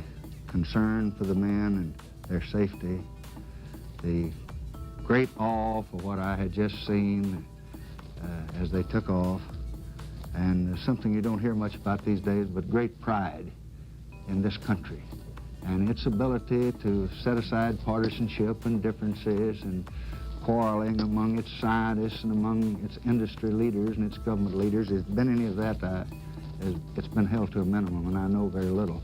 But if our industrial people, these great managers of industry, if the laboring people of the country, the government, the scientists, all with the help of the Congress can get together and do a job like this, there's just not anything we can't do. And there's so much that we have yet to do with the hunger in the world, with the sickness in the world, with the poverty in the world.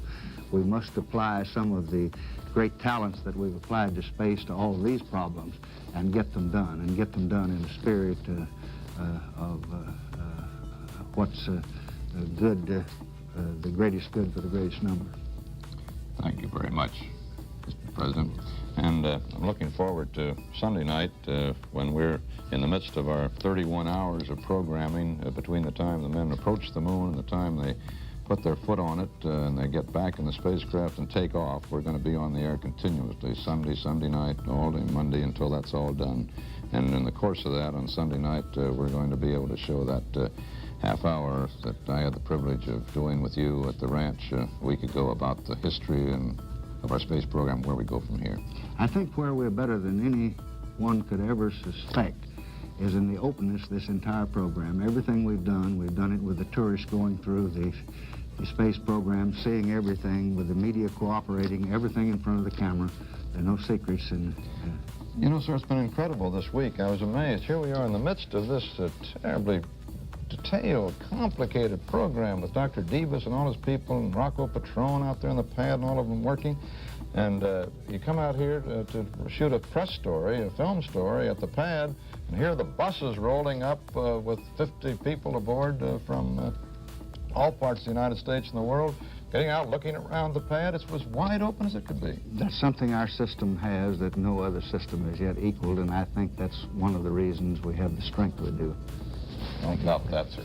Thank you very much, Mr. President.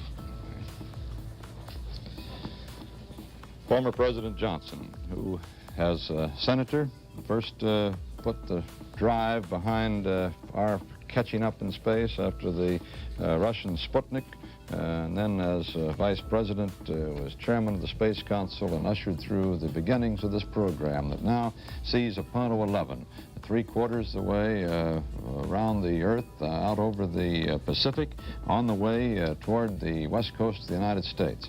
And from all accounts, everything is going quite well there aboard. Systems seem to be checking out so that there should be no constraints on the S-4B third stage firing that will come in another hour and a half and put the men on the trajectory out toward the moon. We're also expecting in about a half hour a television transmission, the first from the color camera aboard the command module. There is a color camera, Westinghouse camera, the same type that gave us such excellent pictures on Apollo 10 aboard the Apollo 11, and also, of course, on the lunar module that will land on the surface of the moon, there is a black and white camera. So we should have pictures from the moon as well, all of the 2 hours and 40 minutes of the extravehicular activity, that is, the men outside of the lunar module on the moon next Monday. We'll be back with more on the flight of Apollo 11 in a moment.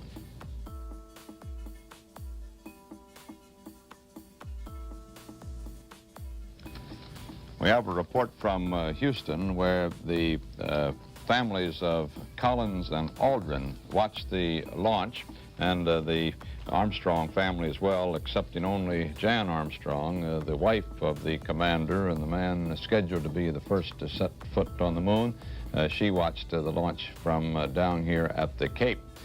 But in Houston, Kate Collins, the 10-year-old daughter of Command Module pilot Mike Collins, served coffee to newsmen on the lawn of their suburban Nassau Bay ranch home.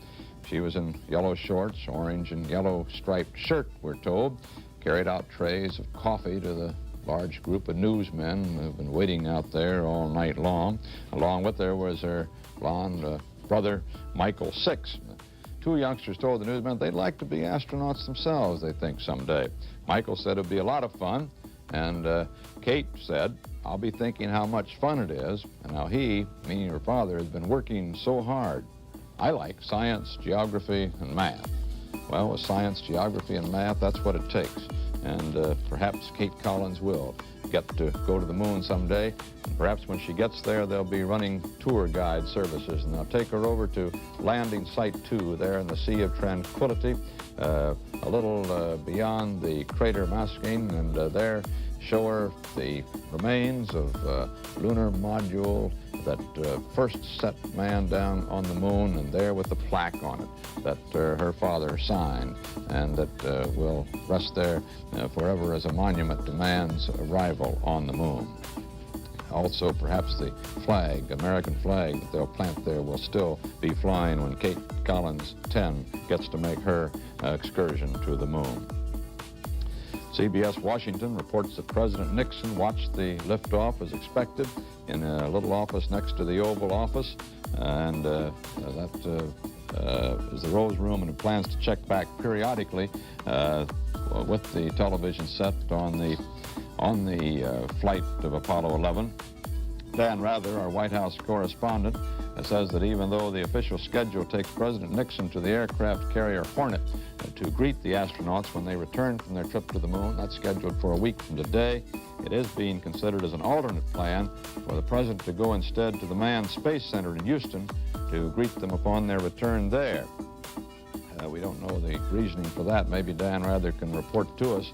It may just be possible, and this is a purely personal speculation, but I have been a little curious ever since they announced the plan for the President to land on the carrier Hornet as to whether the Secret Service, who are in charge of the President's security, really are terribly keen on an aircraft landing. Of course, thousands of them carried out every day around the world, and they all go well. But for anybody who's made one, well, we know how kind of rough, hairy it can be. And for the President to undertake one, it seems that maybe they're having some second thoughts. Purely speculation on my part, but Dan is now reporting that he may go to the Manned Space Center in Houston instead of out to the Hornet. Haywood Hale Broun has been on the beach with the thousands upon thousands upon thousands of spectators who come from all over the world to share this great moment. Woody? Well, when the moment...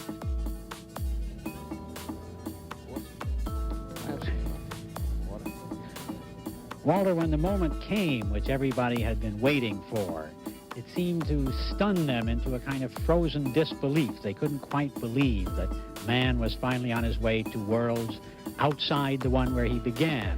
And as it rose higher and higher, they began finally to move the eyes upward. At a tennis match, you look back and forth. At a rocket launch, you just keep going up and up, your eyes going up, your hopes going up. And finally, the whole crowd, like some vast, many-eyed crab, was staring out and up, and all very silent. There was a little small awe when the rocket first went up. But after that, it was just staring and reaching. It was the poetry of hope, if you will, unspoken, but seen in the kind of concentrated gestures that people had as they reached up and up with the rocket. And some of them worried a little it seemed to be flattening out, but I guess you who know the geography of space better know that it really was heading for the moon at that moment. Now I have here with me a lot of patient people who've waited around because they wanted to say what they thought about it. What did you think about it, sir? I thought it was marvelous, very good. And this lady has been toweling me off from time to time and deserves to say what she thought. The thrill of a lifetime. And how about over here? What did you think, ma'am? Oh, wonderful. I saw the first one, Shepherd, go up. I've seen 12 of them right from this beach, but this was beautiful. Well, you really ought to get some kind of medal for watching so many. How about you? I came all the way from San Francisco, and boy, this is something really worth seeing, really. Do you think that the young people, it means more to them than it does to the older people like me? Oh, yes, I think it's fantastic. I came all the way from Washington, D.C. just to see this, the first live one I've seen. How about you, ma'am? You've been very patient here. Has it meant a lot to you? Yes, it has. I've come from LaGrange, Georgia, all the way down here to see it. It's the most beautiful thing I've ever seen. Have you been camping here overnight or something? We're staying with my husband's mother and daddy down here on the beach. I mean, below the beach down here. Now, taking it even further down into youth, what did you think about it? That was groovy. And you? Well, I thought it was pretty nice the way the first stage shot off. You seem more knowledgeable about it. Would you like to have been on it yourself? No. Later, maybe? Maybe. Well, now, let's ask somebody else here. What did it impress you very much? Yes, I had 5 cameras, and I had 5 people, and all of us were working them all together. We got pictures right here and now, and it's beautiful. And this makes us feel proud. Outside, everywhere in the world. A lot of trouble to get here, and what you saw really was a sort of a minute of flame. Was it worth it? Sure was. And some people, I think, from the picture I see here before me on the monitor, really aren't caring all that much about the moonshot or are having a moonshot of their own. Or possibly they watched and then the moon become genuine beach people. But let me go back to asking a couple of more questions here. I've asked the, I won't say the old, I've asked the young and the mature what they thought. Let's see, is there anybody? Well, what did you think about it all? Oh, it was really an experience watching it go up. I mean, we hitchhiked down from Michigan to see it. And it was like, it's kind kind of an experience like when they light the torch for the Olympics or something, you know, it just gives you a good feeling. Way of saying, on the Statue of Liberty, you walk.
1202. 1202. Good radar data. Altitude now 33,500 feet. Hal wasn't too far off. I suspect that Hal may be just about right by the time Doug Ward program alarm. relays that to us, so he's probably a few seconds behind. Roger, we got you. We're going at alarm. Roger, 330. 6 plus 25, throttle down. 6 plus 25, throttle down. Roger, copy. 6 plus 25. We're still go, altitude 27,000 feet. Same alarm, and it appears to come up when we have a 1668 up. Roger, copy.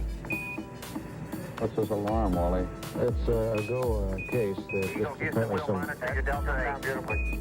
function coming up on the computer as a Delta 8 looks good now. Roger, Delta 8 is looking good to us. verb-noun combination, no problem, as I say. Throttle on time. Roger, copy, throttle down. Throttle down. Better in the simulator. Right. They say it's better than the simulator. That's consoling. Things look real close. Crowds around this country and all over the world are watching this, listening to these communications. Altitude now 21,000 feet, still looking Close very as good. we are. This is the International Arrivals Building, Kennedy Airport, with a big display board there. Velocity down now to 1,200 feet per second. You're looking great, This is Disneyland in California. Okay, I'm still on flu, so we may tend to lose if we gradually pick over. Let me try auto again now, see what happens. Roger. He's starting up the high gain antenna. Okay, looks like it's holding. Roger, we got good data. Makes the job easier. They're down to just 14 miles to go in 4.5 minutes. 7 minutes, 30 seconds into the burn. 4.5 minutes left in this era. Altitude 16,300 feet.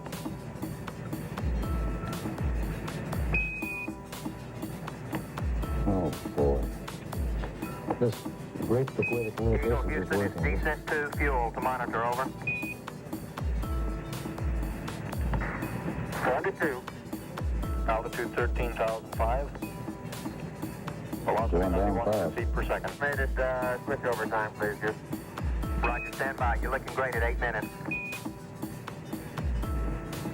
Correction on that velocity, now reading 760 feet per second. It's the P-64. Good. 760 feet per second on the way down. That's pretty slow for space flying. It is. It's as slow as man has ever flown in space. It sure is. Vital says we're go, altitude 9,200 feet. 830, you're looking great.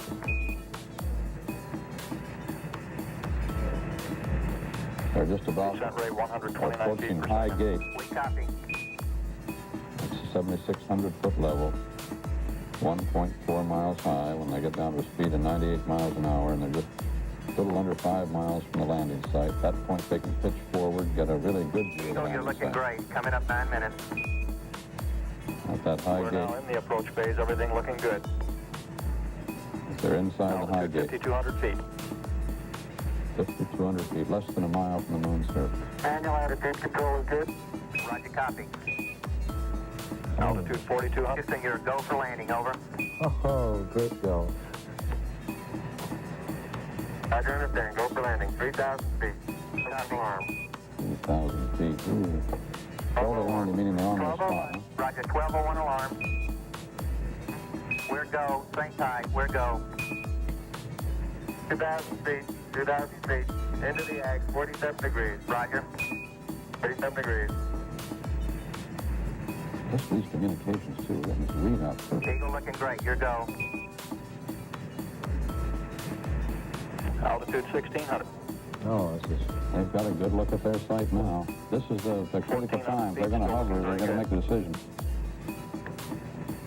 Apparently, they're Roger, 1202. We copy it. 35 degrees. 35 degrees. 750. Coming down to 23.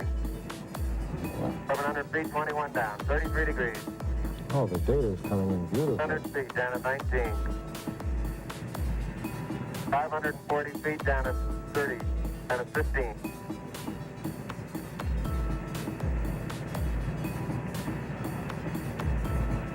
And 400 feet down to 9. Stay forward.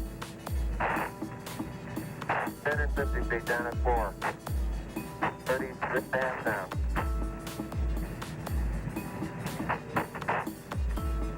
They're egged on horizontal velocity. 300 feet down, 3.5. 47 forward. Put up. On 1 minute.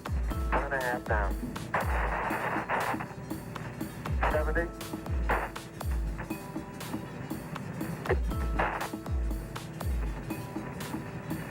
Epic shadow up there. 50 down at 2.5. 19 forward. Altitude, velocity, light. 8.5 down. 220 feet.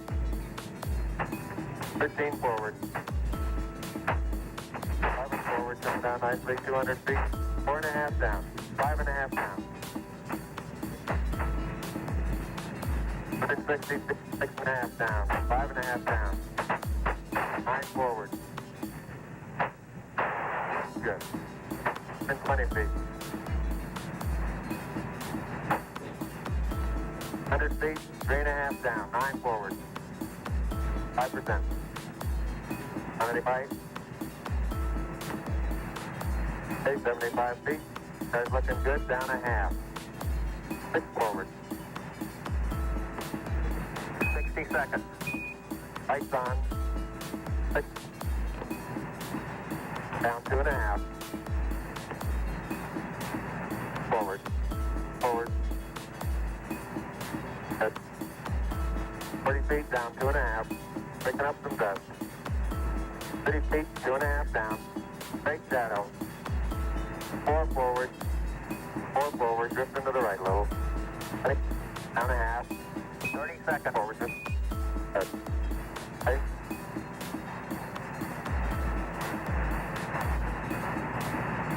Contact light.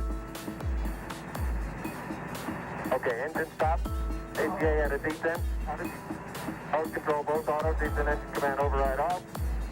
Engine arm on. We're home. 413 is in. Man on the moon. We copy you down, Eagle. Houston, Oh, gee. Tranquility Base here. The Eagle has landed.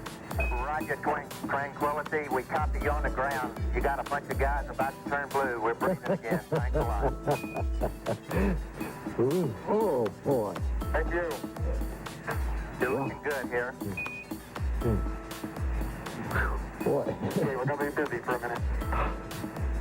After I'm on, take care of the deep. I'll get the stuff prepared. Wally, say something. I'm speechless. I'm just trying to hold on to my breath. That is really something. Very smooth touchdown. Kind of nice to be aboard on this one, isn't it? You know, we've been wondering what the Sky Armstrong and Aldrin would say. The stuff put on the moon, which comes a little bit later now. And just to hear them do it, we're left to absolutely with dry mouths and speak. It looks like we're bending the oxidizer now. Roger, Eagle, and you are safe for T1. Over. Eagle, you are safe for T1. Roger. And we stand safe for T1. Roger, and we see you venting the ox. Roger. It's a great simulation. You can see there, if you could see it. That little fly speck is supposed to be a lens. See, they must be in a perfect position, upright. We've heard no complaints about their position. They landed right. Just a little dust. Even that's concerning with the race. Wow. And there they sit on the moon.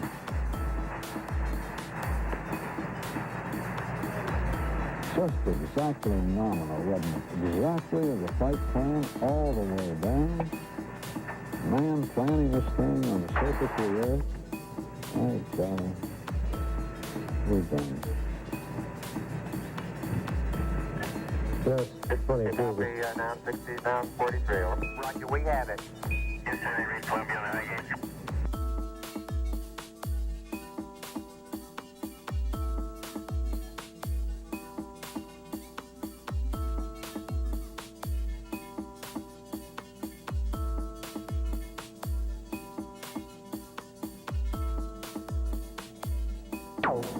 it's pretty hard to come up with an appropriate statement at an epic time such as this.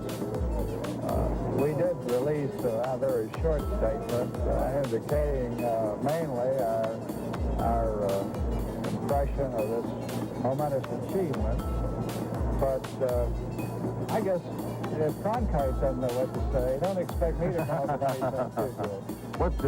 What did you do today, Mr. Vice President? Well, I was home. I started gluing myself to the tube about an hour and a half before landing, and I just stayed there.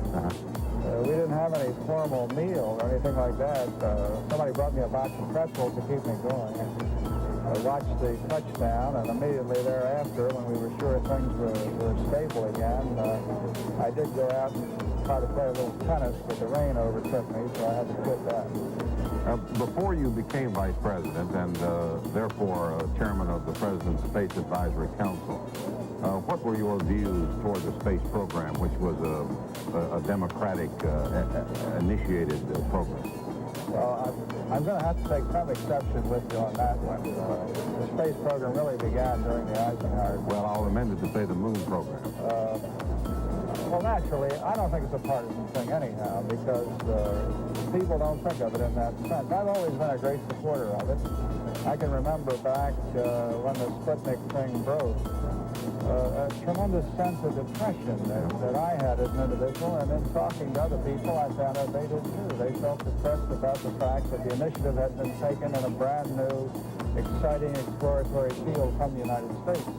And I was very glad when President Kennedy made his decision to go with this very visionary idea of putting a man on the moon. I'm a little surprised now that an equally visionary idea that I've simply articulated on behalf of many people in the scientific community is not receiving a very favorable reaction in some quarters. I know Dr. von Braun feels that we should say something about going to the planetary exploration, and from what we know so far, there's little doubt that Mars is the most congenial environment near us. So I think it's reasonable for us to make this projection of putting a man on Mars, certainly by the end of the century, and I think our technology will make it possible. The advocacy of the trip to Mars by the end of the century you made the day of the launch Wednesday. Yes. And you've also referred to the reaction on Capitol Hill specifically. Were you surprised at the way Mansfield and Kennedy jumped you on that? Not really surprised. I suppose that their reaction was that of people who are terribly concerned about the domestic problem and the drain of funds for it. I said what I said, not representing the administration, but as an individual, although I want to make one thing completely clear. I'm totally confident from my conversations with the President that he is a space activist, and that when he receives the recommendations of the task force that I now head, he will make a very far-reaching, optimistic, ambitious decision on the space program. I don't know just what it'll be. I know he wants to leave his options open until he's heard from everybody. But don't expect a bland, conservative decision out of President Nixon, because after all, it was President Nixon, right after Sputnik in 1957, who was the first public official to speak out when some people were playing down the appropriateness of that effort and indicate that he was very much concerned about the United States not losing the leadership in this area. After you made your statement about Mars, you went and talked to the launch team at Cape Kennedy, and you said, boys, today I bit the bullet for you on Mars. What did you mean by that, sir? I think the Mars thing, Roger, had been in everybody's mind, and everybody was trying to find a fallback position and not say it. And I don't play my life that way. I'm not always looking for a fallback position. I take my risks. I say what I think is possible and feasible. And some people say you simplify too much, but that's the way I've always lived. And I believe this is the time to say we're going to Mars, so I said it. Well, you've said it again. We appreciate your candor and your generosity in coming to It's been a pleasure to be with you. be with us. Thank you, Mr. Vice President. Walter? moon planners have a lot of other things that, of course, are being talked about in that Space Committee that Vice President Agnew now heads. I'm sure that the men of the space program are very encouraged by Vice President Agnew's position. They also are looking forward beyond manned flight to other planets to the large space station orbiting the Earth.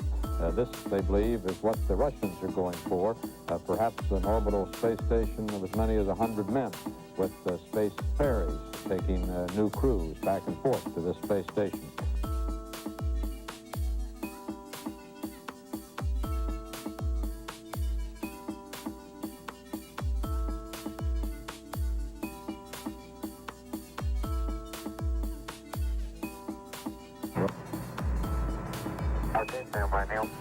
Columbia, this is Houston, 1 minute 30 seconds to LOS, all systems go, over.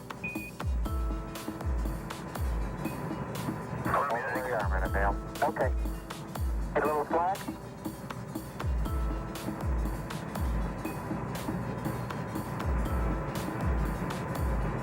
That line you see being fed out in our simulation by the man simulating Buzz Aldrin is the tether attached to the collar. It's used to lower and raise equipment to the spacecraft. It's called the LEC. Neil Armstrong on the porch at 109 hours, 19 minutes, 16 seconds.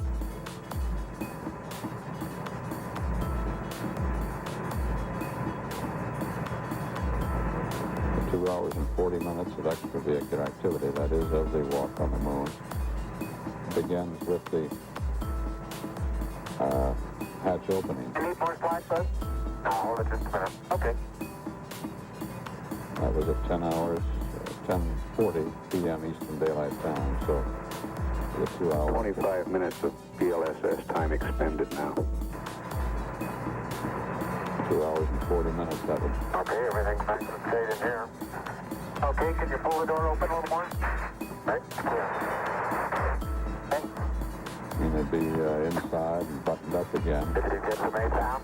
I'm going to pull it now.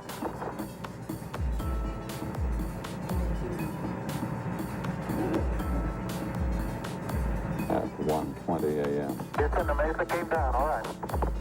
No, that's good. Houston, Roger, we Mesa copy. deployed. Standing by for your We'll TD. get the camera then in a moment. Yeah, I'm trouble with the simulator. It did pretty well on the moon. Yeah, this shows the Mesa being deployed. It's running a little bit behind in the simulation from the actual timing. He just pulls a lanyard up there that drops This the... is Neil, radio check.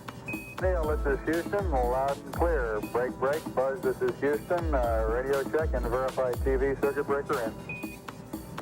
Now we should be getting that picture. Roger, TV circuit breaker's in. Stage 5 clear. Roger. If we're going to get... There it is. And we're getting a picture on the TV. Oh, great. There it is. You had a good picture, huh?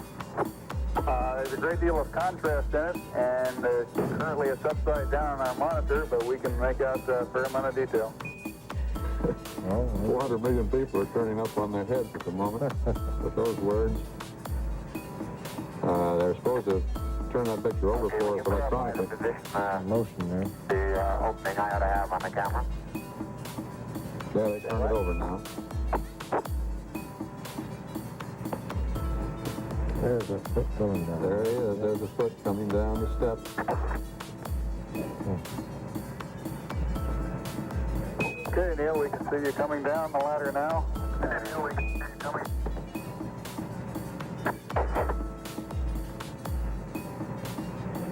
Okay, I just checked. Get back up to that first step. That isn't collapsed too far, but it's adequate to get back up. Roger, we copy. Pretty good little jump. So there's a foot on the moon, stepping down on the moon. If he's testing that first step, he must be stepping down on the moon at this point. 10. Buzz, this is Houston. F2, I'm at the 1/160th second for shadow photography on the sequence camera. Okay. I'm at the foot of the ladder. The LEM footbeds are only depressed in the surface about 1 or 2 inches. Although the surface appears to be very, very fine-grained as you get close to it. It's almost like a powder. Ground mass is very fine. Boy, look at those pictures. Wow. It's a little shadowy, but he said he expected that in the shadow of the lunar module. Armstrong is on the moon. Neil Armstrong, 38-year-old American, standing on the surface of the moon on this July 20th, 1969. That's one small step for man, one giant leap for mankind. I think that was Neil's quote. I didn't understand. No, one small step for man, but I didn't get the second phrase. One of our monitors here at our space headquarters is able to hear that. We'd like to know what it was. The surface is fine and powdery. I can pick it up loosely with my toe. It does adhere in fine layers, like powdered charcoal, to the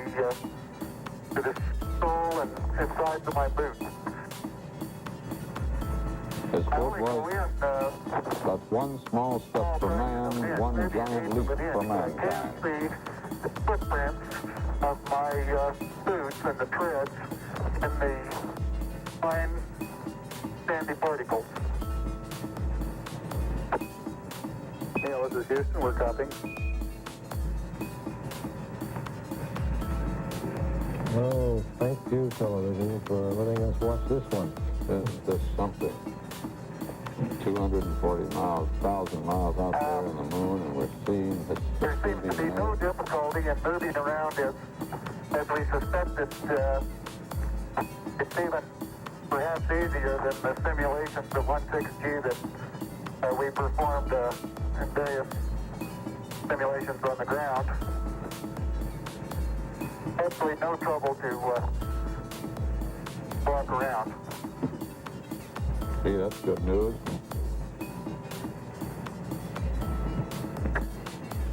The descent engine did not leave a crater of any size. It has about 1 foot clearance on the ground. We're essentially on a very level place here. I can see some evidence of rays emanating from the descent engine, but very insignificant amount. Should hurry up and fix that simulation. Now we're getting a negative picture back. Switch to negative polarity. Are we ready to bring down the camera? I'm all ready. I think it's 2 miles squared away in good shape. Okay. That's Armstrong. You'll have to pay out all the LEC. That looks like it's coming out nice and evenly. That's the conveyor, that tugger Quite line. dark here in the shadow. A little hard for me to see it. I have good footing. I'll work my way over into the sunlight here without looking directly into the sun. I don't know where in the Houston converter or where this picture has gone to negative polarity, but we hope to get it fixed shortly. At least we can make out the figure of Neil Armstrong there. Unofficial time on the first step, 109.2420.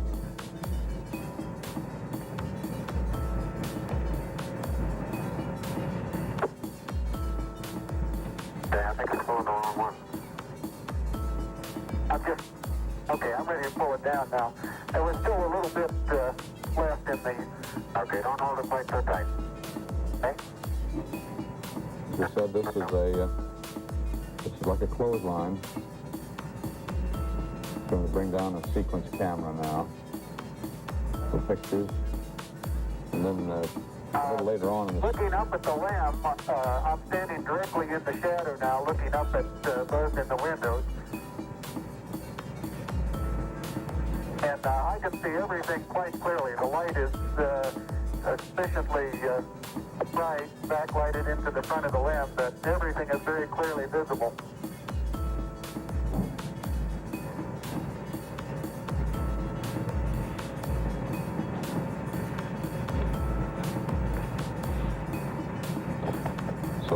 first words.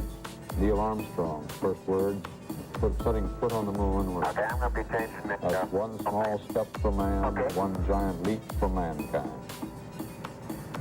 He found the bottom step of the ladder slightly awry, but says it gives no difficulty in climbing back up to the lunar module when they complete this walk. He's found the surface far more powdery than they had anticipated. He's sinking in by about 1/8 of an inch. You can see his footprint in the fine particles, lunar dust adhering to his boot. No difficulty in moving around, easier than the simulations on Earth.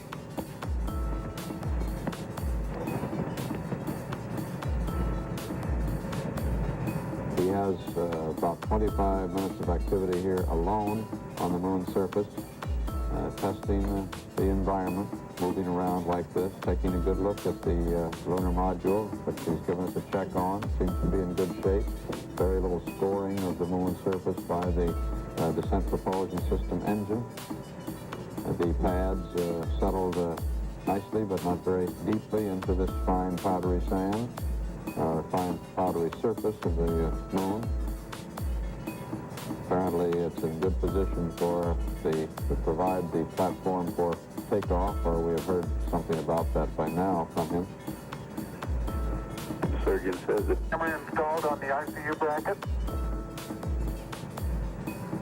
The surgeon says the crew is doing well. Data is good, crew is doing well. And I'm still in the LEC on the secondary stretch. That would seem to indicate that they're not overexerting, I gather. While they're not using too much oxygen, they're not big about too much heat for the cooling system. Another one of our concerns erased, the fact that there isn't that much work, they're not stretching. Step out and take some of my first pictures here. He's got the Hasselblad camera looking now. I think that's the one that was lowered to him for still pictures. It's not the sequence camera, which I believe stays in the lunar module. Roger, Neil, we're reading you loud and clear. Let's see, get some pictures and the contingency sample. I think that the flight plan actually calls for him to take the contingency sample first and then the pictures. As I recall all my reading of the plan up to now, the contingency sample went 35.5 minutes of PLSS time expended now.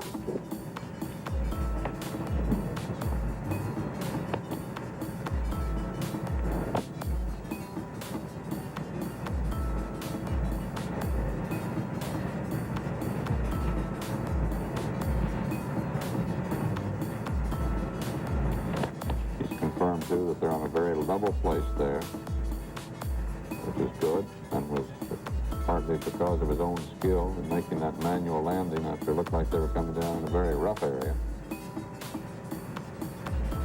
You know, it may be that Neil elected not to gather up a contingency sample because he feels there's no contingency here. He's showing great confidence that they'll do everything they intend to do. Very well could be. This is Houston. Did you copy about the contingency sample, over? All right, you're going to get to that just as soon as I finish these picture series. Well, he kind of twisted the order around a little bit. You may be right, Wally, as to what's in his mind, because the contingency sample really is superfluous if they go on with the rest of the walk and get the full samples, the 100 pounds or so of rock, and the documented samples of rock, in which they identify rock by rock, where they got it, the picture where they got it, and all that sort of thing. Although Newell's kind of shaking his head there about that. And Newell Cass wants that contingency sample first, just like it said in the flight plan.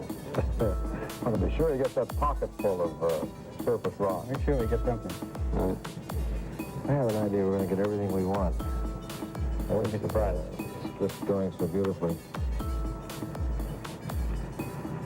The moving around and the exertion that they're showing in doing that, or that Neil's showing so far, is, of course, the great thing that they've learned already. And Okay, you're going to get the contingency sample there. Right. now Aldrin's been bugging him for it.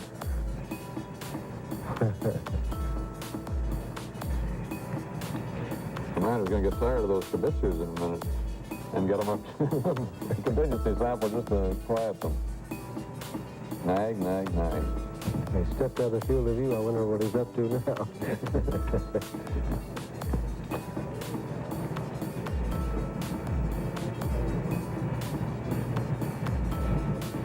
Okay, the contingency sample is down and it's up sample. It's a little difficult to dig through the initial crust. Very interesting. It's a very soft surface, but here and there where I've worked with the contingency sample collector, I run into very hard surface, but it appears to be very cohesive material of the same sort. I'm trying to get a rock in here. Now he's got this little sort of bag on a sharp rim that he's dragging along with an extension handle across the surface. And he's finding, as he reports there, it's hard to get it to dig in. It has a stark beauty all its own. It's like much of the high desert of the United States. It's different, but it's very pretty out here. Very pretty. That's the first compliment the moon's had. A lot of the rock samples out here, the hard rock samples, have what appear to be vesicles in the surface. Appear to be what, Noon? Also, I'm looking at one now that appears to have some sort of phenocryst. Phenocryst, typical of volcanic rock. Houston, roger that.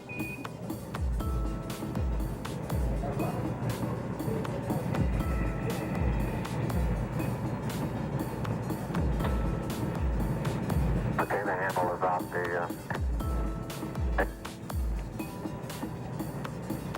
it pushes in about 6-8 inches into the surface. Like it's pretty easy to it is. It's I'm sure I could push it in farther, but it's hard for me to bend down farther than that. Today you could throw so far. You can really throw things a long way up here. When you're launching a new product with a tight deadline, 2 weeks? Grammarly's tone suggestions can help motivate your team with a positive approach. Because you know we got work to do. Looking good, team. When it's time to pitch your product to clients, a more personable and friendly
I'll dig and dig and dig and dig, I'll never get enough. I twamp the prairies and the plains, I trudge each weary mile. I'll twamp and trudge and trudge and twamp until I make my pile. Whoa, Susanna, don't you cry for me. I'm gonna dig up what's of gold, V for victory. Oh, da da da da da da da da da da da da. I did I did I did I die die did I die die die die. I did I did I die die did I lie lie did I. Did oh did oh do do do do do. Did I die die did I die die did I die die die die. Did I die die. Hi, neighbor. Did I did. Oh, hello. I'm a wagged, rugged wubber of the wild and woolly west. Of all the things I haven't got, I white gold the best. Oh, it rained all night today, I wept. The weather is so dry. It was so warm, I froze to death. Susanna, don't you cry. Oh, Susanna, don't you cry for me. I'm gonna get me watch of gold before victory. Good evening, friends.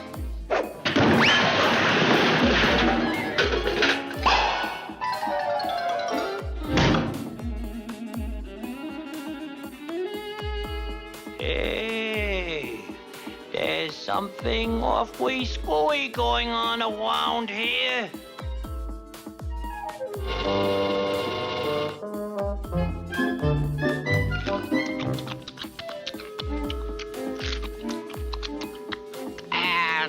What's up, Doc?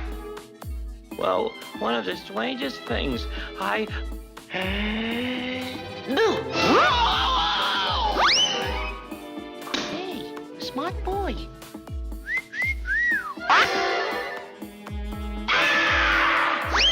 That's that screwy rabbit. Oh, well.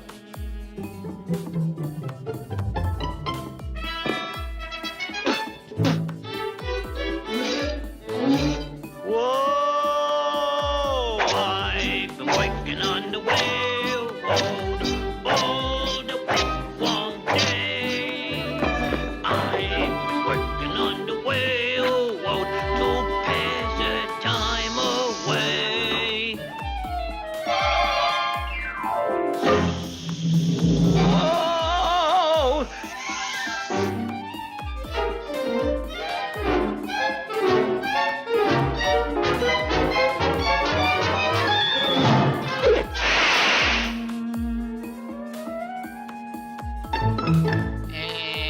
Pardon me, Doc, but, did you lose it? Oh, yeah. Thank you very much.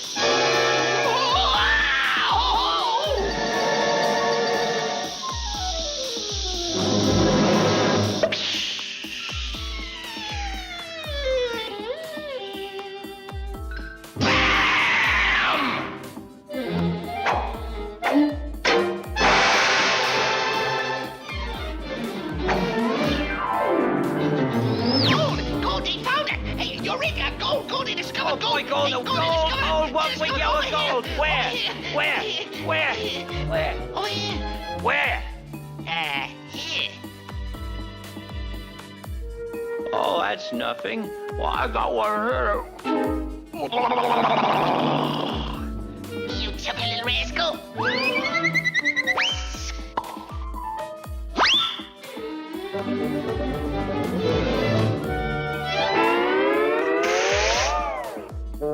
Come out, Mr. Rabbit. I have a little surprise for you.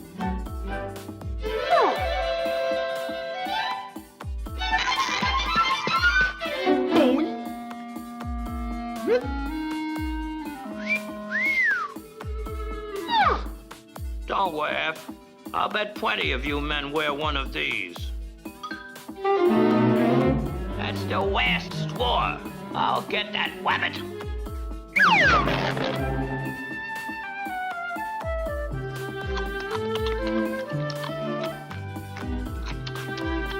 Hey, Doc. Hey, Doc, where are you? Here I am.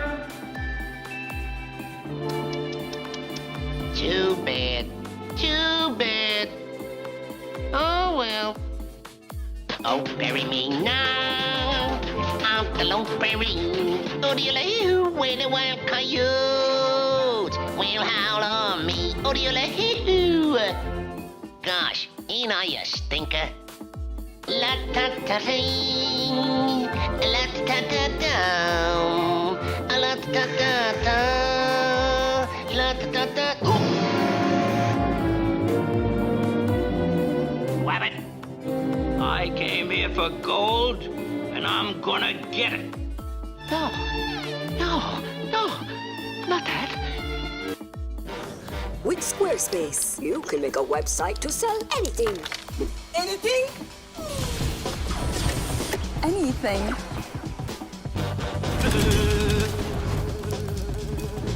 Anything. Anything. Anything.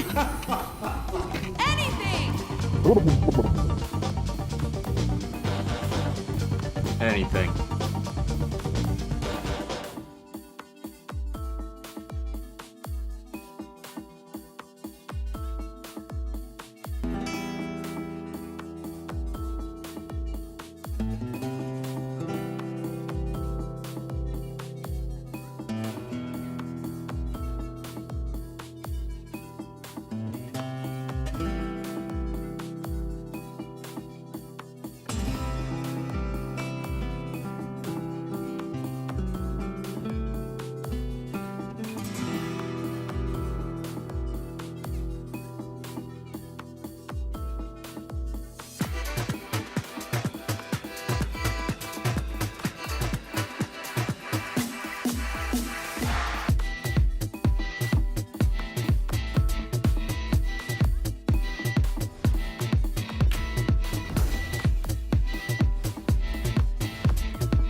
that.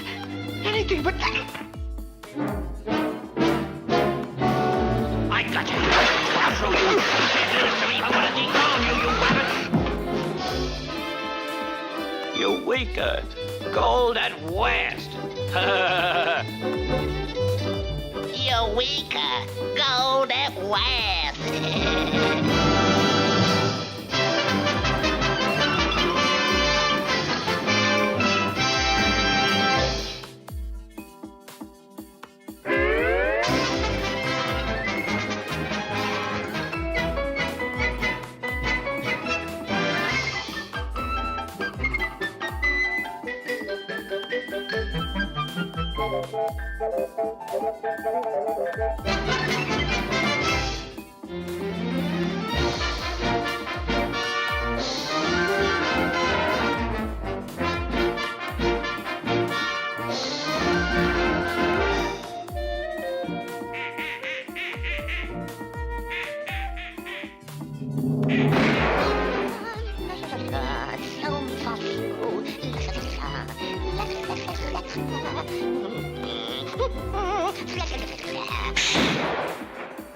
Duck shot.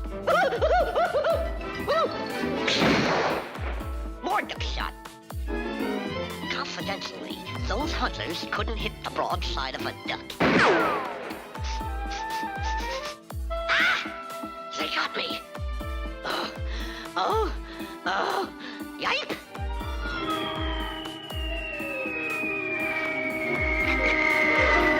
Get him, Wowie Moore. We tweave him. We tweave him. Take it easy, Rover. That's no way to retrieve a duck. Look. Gentle-like. See, Larimore?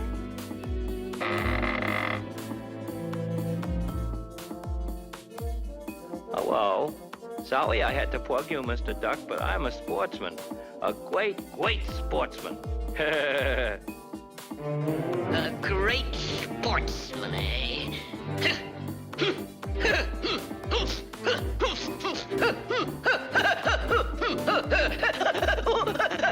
Sportsman. Listen, sport. You don't know the meaning of fair play. What chance has a poor, helpless, fluffy little winged creature like me against you? You with your bullets, and your shotgun, and your knife, and your duck call, and your hunting coat, and your hunting dog, and all kind of stuff like that there. What protection have I got? A bulletproof vest, I suppose. How did that get there? How'd you like to meet me in a fair fight, Mr. Sport? All things being equal, man to man, Marquis of Queensberry rules. Huh? That's different, eh? Yeah, that's something else again. Yeah, you don't like that, do you, sportsman? No. Yeah. You don't like it, I like it.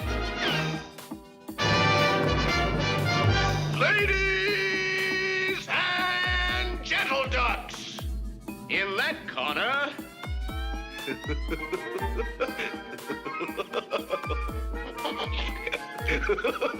In that corner. He's a dog. You can have him. What a tramp.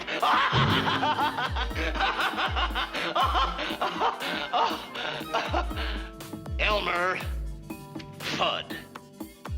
Hello.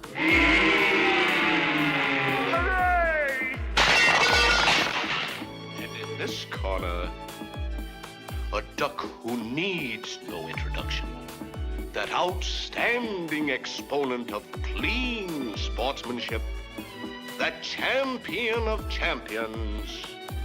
Your friend and mine. Our own, our beloved Daffy, good to his mother, Duck.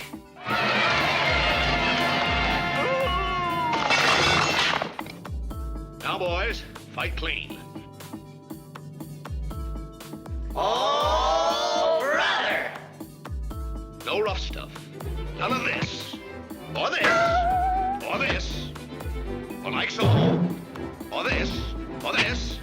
Or this. You understand? Yeah, you mean none of this? Or this? Or like so? Or this? Or this? Or this? Or this? Huh? How about a little of this? Absolutely, You know, there's something awfully screwy about this fight, or my name isn't Larimore, and it isn't. You got him, Punchy Champ. He's practically a dead duck already. Now get in there, Slate. Go on in there, knock him out. Give it to him, Champ. Let him have it, Champ. Getting a little thin on top. How about about a little something to stimulate the scalp?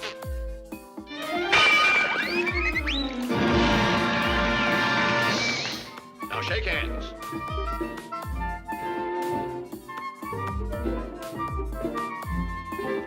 Which hand do you take?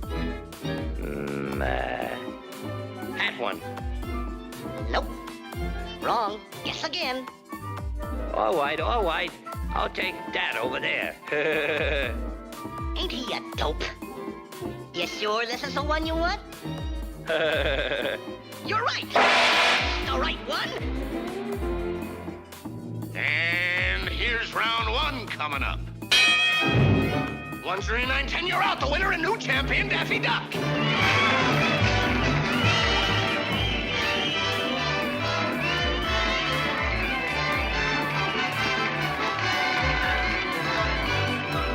I'm not the one to complain, Mr. Wefferly, but I thought you said no wuff stuff. None of this, or this, or this, or like so, or this, or this, or this. Visit your neighborhood Ashley store for unbelievable deals on furniture, decor, mattresses, and more. Plus, take advantage of expert advice and design tips from our amazing associates. Shop in-store or online. Ashley, America's #1 furniture and mattress store.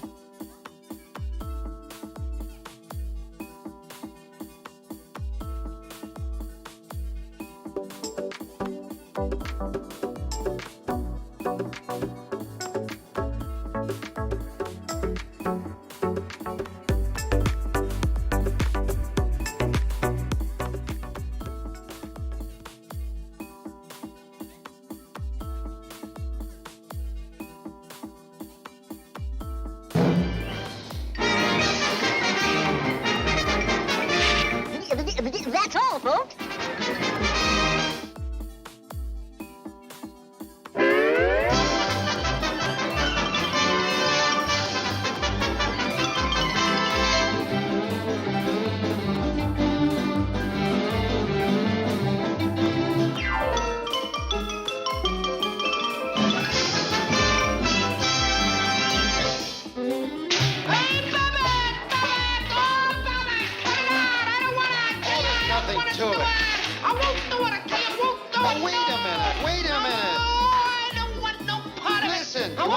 Don't you? Yeah, Babbitt. I want to eat. I love to eat. Well, then go up and get the bird out of that nest, and we'll eat. But I don't want to fight no bird. I like birds. I go hungry first. What's the matter, Freddy Cat? This is only a tiny little bird.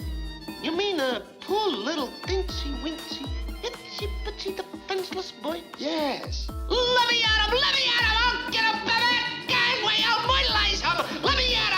Take it easy, take I'll it easy. show him! Where's he get that stuff? Don't hold me back! I'll get him! I'll show him! Come on, quit your fooling. Get up that ladder. Push me, Abbott! Don't push me! Come on. I'm scared to go up high. I get hydrophobia. No, I don't want to come going. Oh, don't push me. Oh, don't. You can't make me do it. You can't make me do it. He did it. Come on, stupid. Get the bird. Oh. Give me the bird. Give me the bird. If the Hayes office would only let me, I'd give him the bird, all right.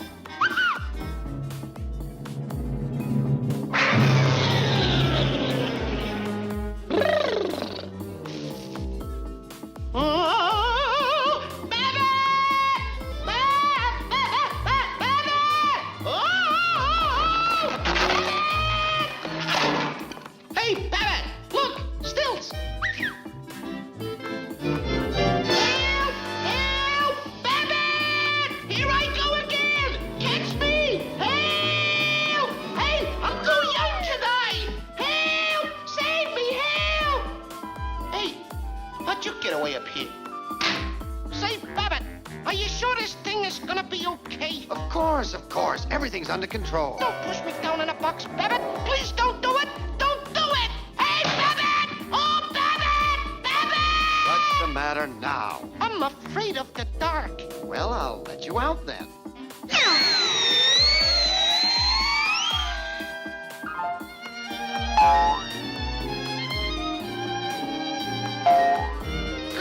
I tore a putty tat. I did. I tore a putty tat.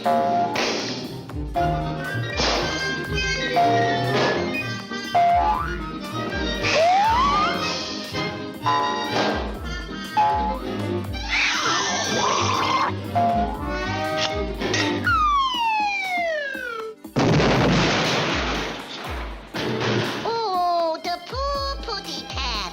He crushed his witty head. Gee, Babbitt, I'm just no good. Oh, the brakes were against you. I'm a flopperoo. I can't even get the boy. Don't worry, you'll get it all right. You mean I'll get it in the end? Yeah, and you'll get a big bang out of it, too. Well, that sure takes a load off of my mind.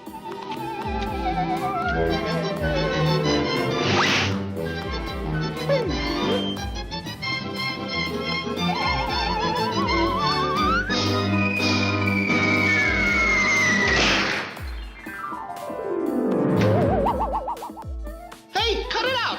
Cut it out, pigeon! Don't do that! This witty pitty went to market. This witty pitty paid home. This witty pitty had roast beef.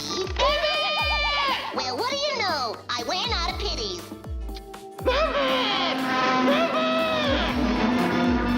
Here, putty tat.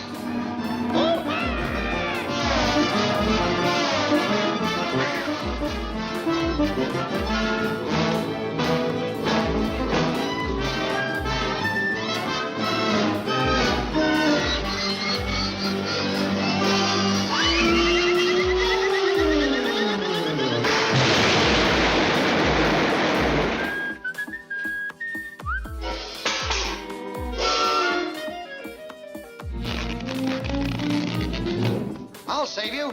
Where are you? Speak to me! Speak to me! Come on, stop your clowning. What's the matter with you? Aren't you ashamed? I don't know. Why do you do these things? I'm a bad pussycat. Oh, I just can't seem to get the boy. Ain't no use. Don't worry. I can't do it. This'll get you up there. Contact. Contact. Contact. Contact. Contact. Contact. Hey, Babbitt! I'm a Spitfire!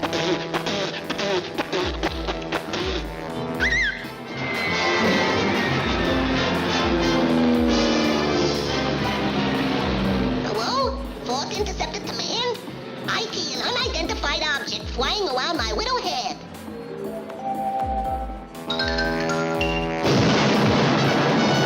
Is there an insurance salesman in the house?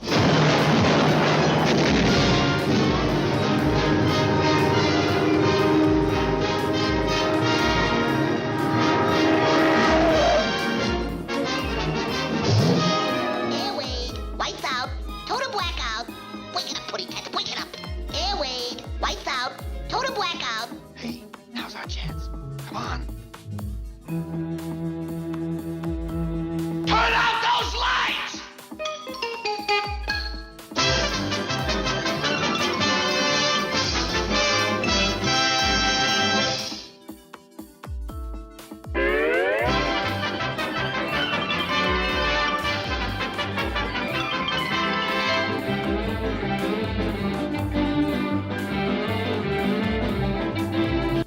Opportunity is all around us, but to act on it, you need to get out of your comfort zone. With Grammarly Go, you don't have to take that leap alone. Grammarly Go brings AI to every text box, helping you produce high-quality writing in a fraction of the time. That means no more overthinking email replies, no more staring at a blank page, no more waiting until tomorrow, because you have a partner that can help you take the steps to achieve your ambition today. Click the blue button to download Grammarly Go today. You'll be amazed at what you can do.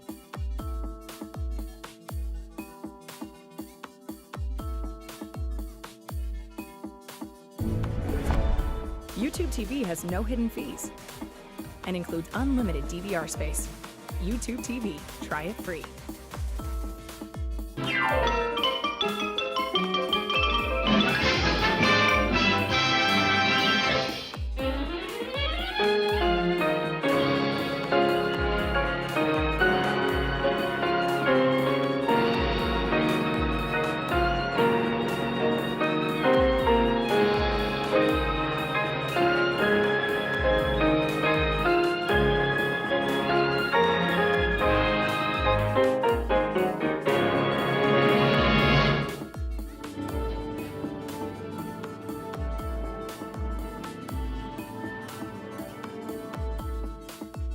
Greetings, music lovers.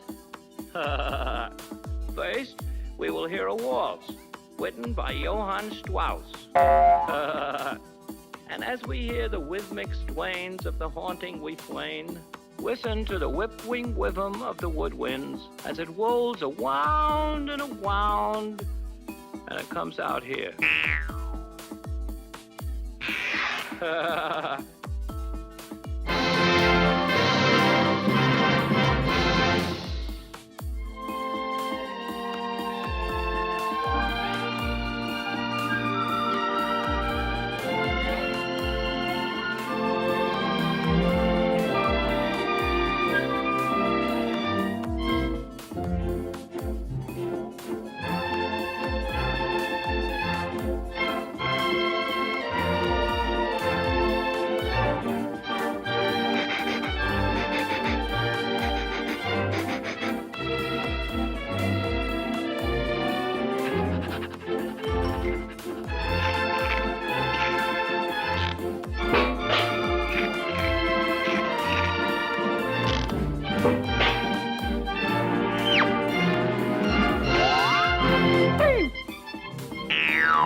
Wasn't that lovely?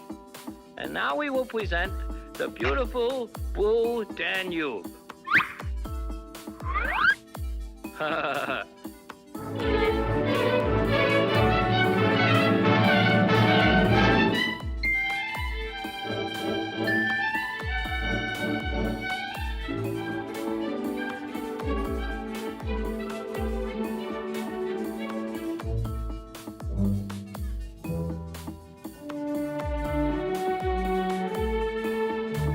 Quack, quack, quack, quack.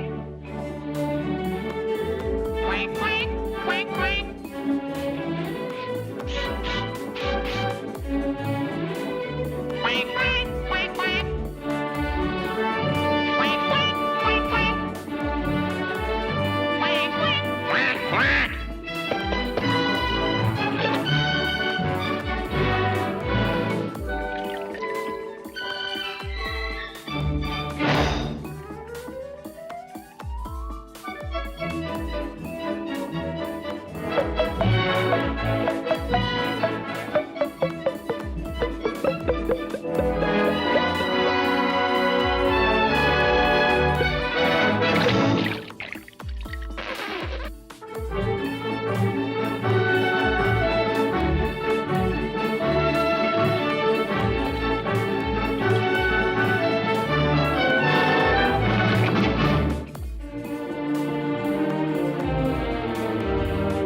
How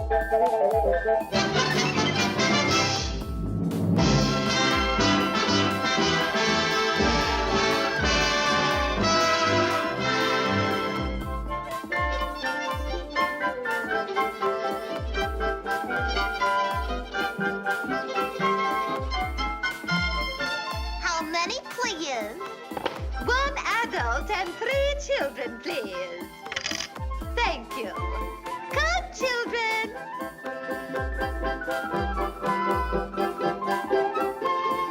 Thank you. Thank you.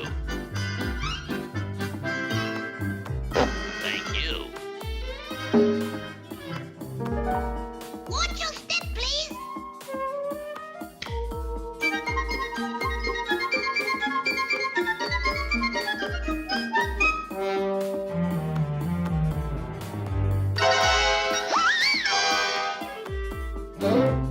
Hey, how much to go in? The charge is 5 cents, please. Gee, that's tough. All I got is 1 cent. Get it? Let's see. There ought to be some way of getting into this joint. Uh-oh.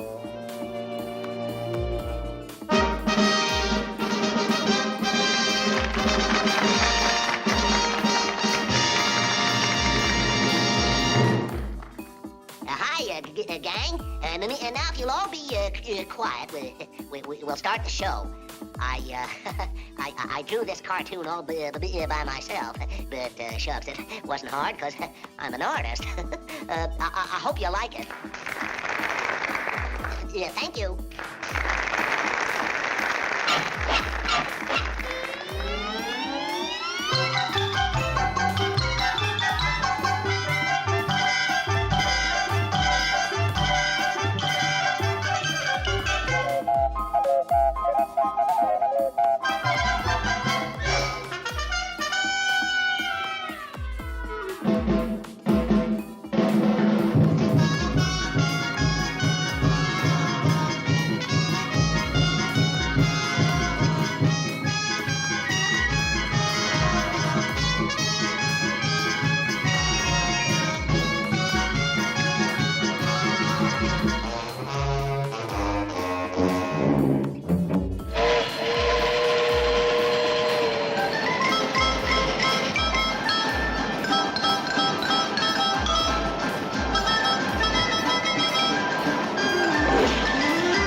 falling down. Remember? All those little leaves, they're falling on me. That's what they're doing in a rain. And the sun went out just like a dying ember. That's what it was. It was in September. That's when it was, yes, in a rain. And oh, look at those little clouds up there in a hill. Oh, and the little raindrops. They're falling on me. That's what they're doing. And Mammy, oh, look up there at the sun. It's shining on your little sunny. YouTube is the new home of NFL Sunday Ticket. Sign up now and get $50 off on YouTube and YouTube TV. Terms and embargoes apply. We want it all. We want clean dishes and dry shirts. We want hot dogs and a body that doesn't look like it eats hot dogs. We want a trimmed tree and an unfractured coccyx. Oh, my coccyx. Sadly, we can't have it all. Except at Sport Clips, where we check in with the pros in men's hair and totally check out with pure, uninterrupted relaxation. Sport Clips. It's a game changer.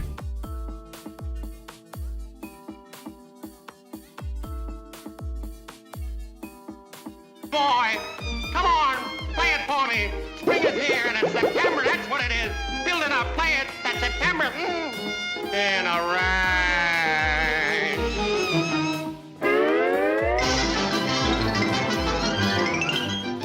Well, folks, how did you like my picture?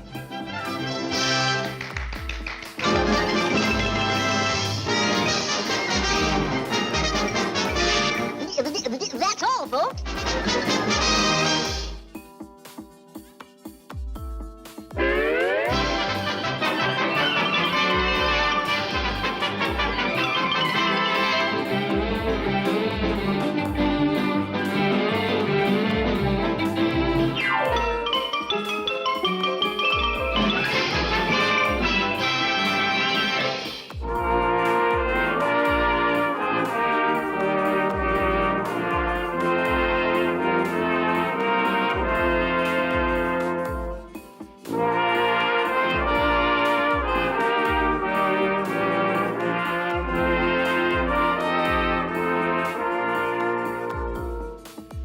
Pimento University. Pimento U. Good old P.U. Pimento U, oh sweet P.U. Thy fragrant odor scents the air. A pox on Yale, poo-poo Purdue. Pimento U, my college fair. Oh, sweet Out and away the most popular fellows at,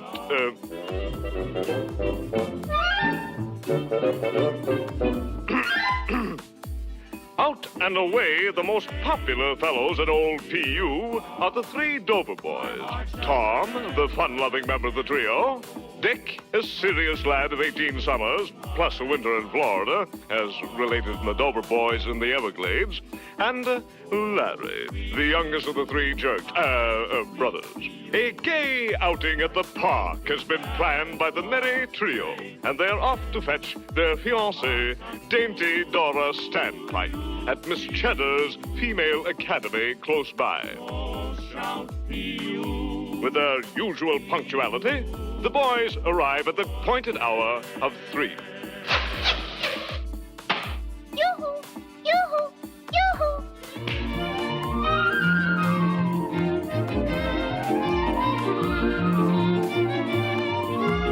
And are soon on their rollicking way. Forced to pass a certain public house, a tavern of unsavory repute, our young friends meet the distressing situation with their usual uncompromising moral fortitude.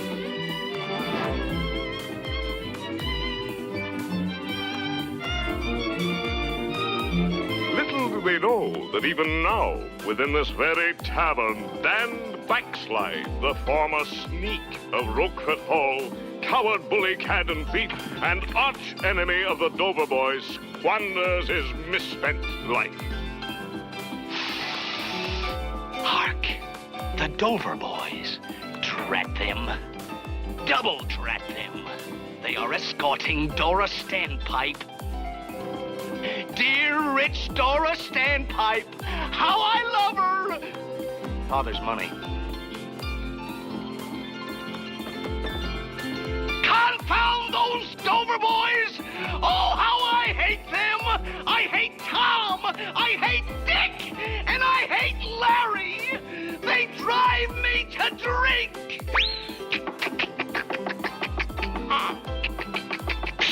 Confound them.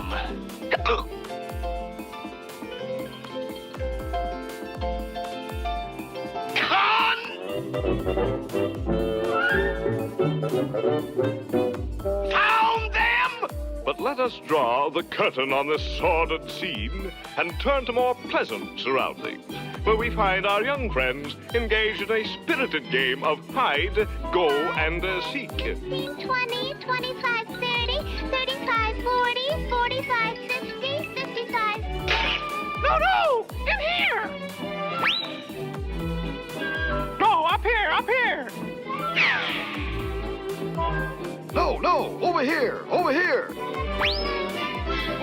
In here! No, in here! No, in here! Over here! Over here! No, over here! Over here! In here! In No, here! over here! Go here! Over here! No, here! No. 510, 515, 516. Over here! Over here! In here! No, over here! Whoops! Sorry. No, here! Over here! Over here! No! In here! The Dover boys. Then Dora must be alone and unprotected! A runabout. I'll steal it! No one will ever know!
Visit your neighborhood Ashley store for unbelievable deals on furniture, decor, mattresses, and more. Plus, take advantage of expert advice and design tips from our amazing associates. Shop in-store or online. Ashley, America's #1 furniture and mattress store.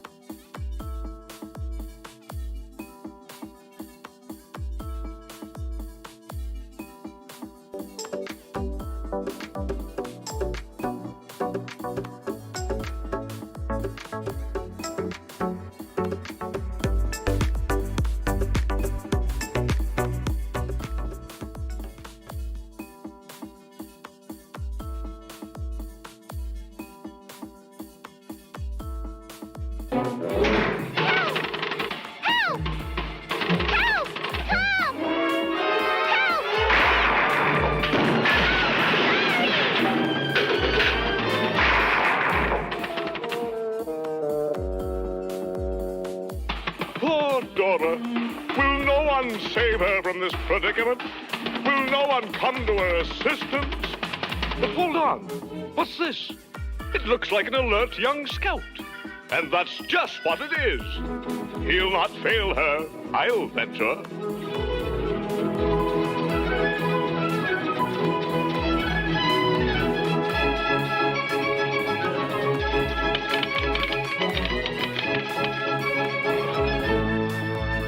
The Telegram for the Dover boys. Mrs. Tom, Dick, and Larry, Caraway with Tavern Upper Bottleneck, New York. Sirs, quote, help!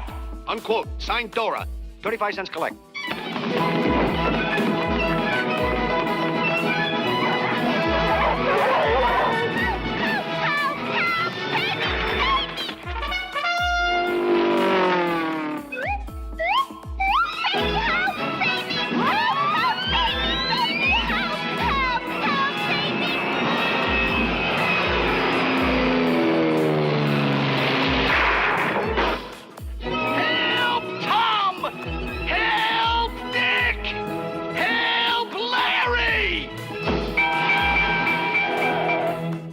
Dora dear, sweet Dora dear, keep courage up and chin held high. The stalwart sons of old P.U. are here at hand to do or die. P.U., P.U., we're all for you, yay, boo! Unhand her, Dan Backslide. Unhand her, Dan Backslide. Unhand her, Dan Backslide. Hey, we're getting in a rut. Stand up and fight, you coward, bully, cat, and thief. Oh, you haven't been thrashed enough yet, eh?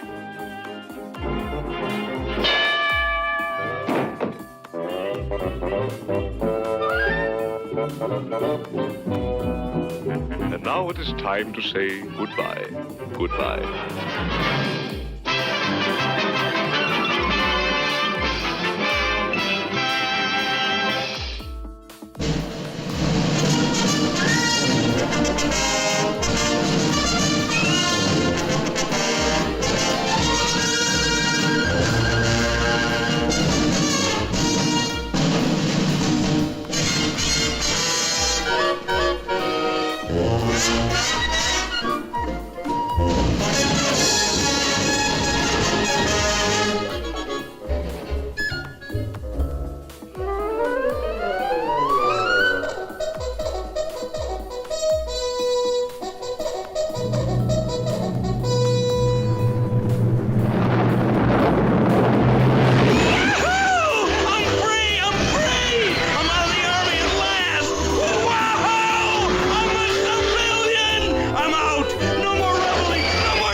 And was dark green, honestly. What a terrific...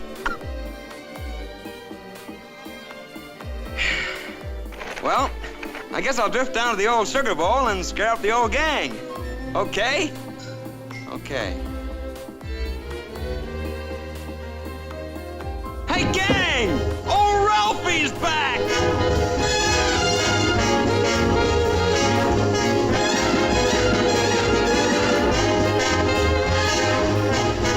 Sheesh. Old Ralphie.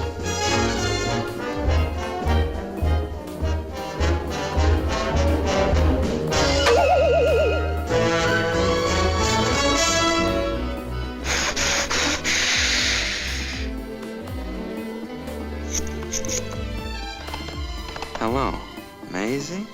Mommy, a man wants to talk to you. Hello, Hazel? What? Hello, Jeanette? Sorry, I just... Married? Hi, Barbara. Sorry, I just... Going out with your mother-in-law. Linda? Grandma? Hello, Betty? No. Marge? husband? What's wrong anyway? Everything seems different. I wonder what my old GI buddies are doing. I wonder if I ought to re-enlist. Don't say it! Don't even think it! You're too smart, Ralphie boy. Got a light? And besides, I'm here to help you. You ain't got no more troubles. Here, hold this. Now, I just happen to have here...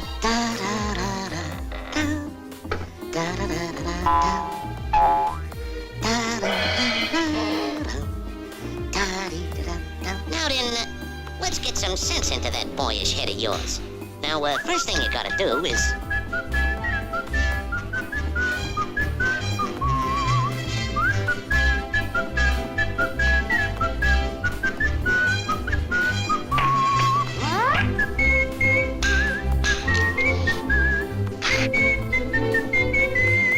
Look, Ralphie, ignore this joker.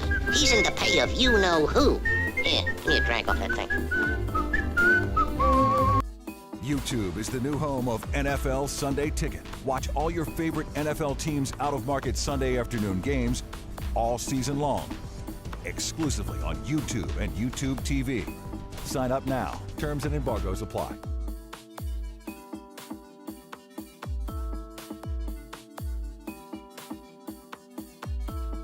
Let's get everyone home. Now streaming on Disney Plus. Are we going to space? I can see stars. That is space. What is happening right now? She's afraid of space. What? She should be. It's horrible. From Disney and Pixar. Robot aliens have attacked. Here we go. Go to infinity and beyond. Buzz! That was utterly terrifying, and I regret having joined you. Disney and Pixar's Lightyear. Now streaming only on Disney Plus.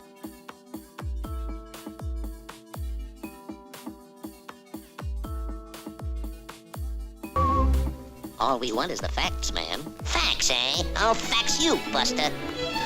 This is what the average civilian in your age bracket earns a month. You may fire when ready, Grizzly.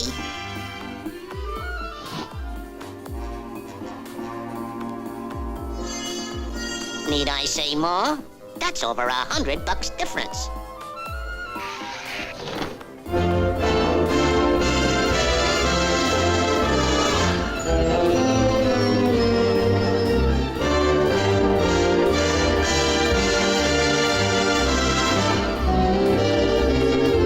Plus family allowances, of course, and automatic raises, and foreign service pay, and promotions. Sure, but look what you gotta do for all that dough. Slosh around in the mud all day.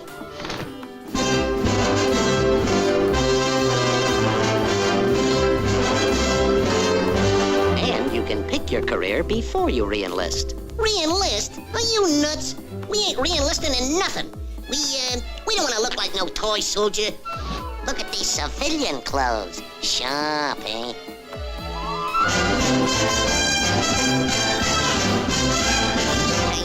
Yeah, like I say. But we're gonna work our way through school nights. Study up. Be a big shot.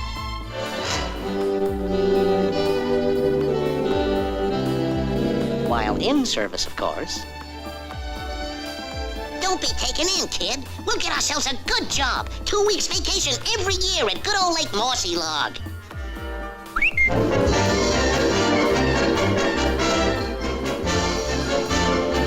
In the Army, that is. So what? Who wants to live in a barracks all your life? Stick with me, kid. We'll live in luxury.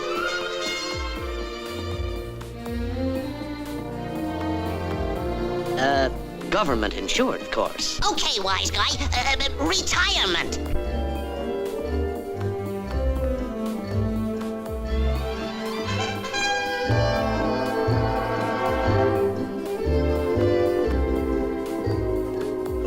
In the Army.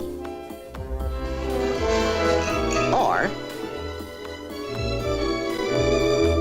Don't listen to him! We'll strike uranium in your backyard! We can invent something! Dehydrated water! Just add water!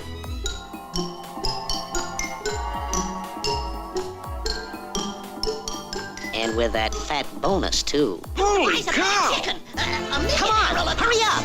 We'll inherit Fort Knox. We'll strike Earl. We'll invent the wheel.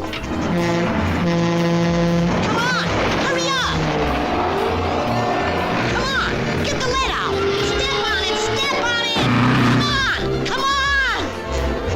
Hurry up. Hurry up. Hey, wait for me. Hurry up. Hurry up. Hurry up. Hurry up.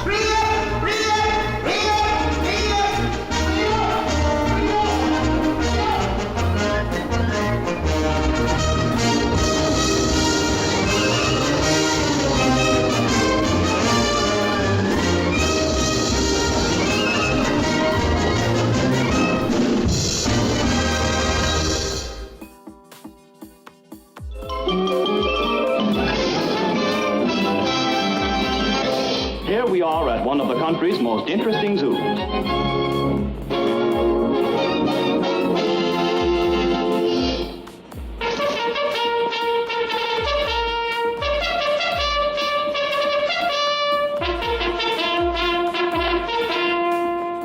Here we find the wolf in his natural setting.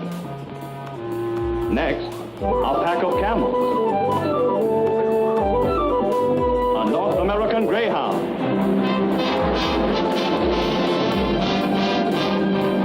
And here, 2 bucks and 5 cents. And here, 2 friendly elks. Hello, Bill. Hello, Bill. Hello, Bill. Hello, Bill. No zoo would be complete without a monkey cage.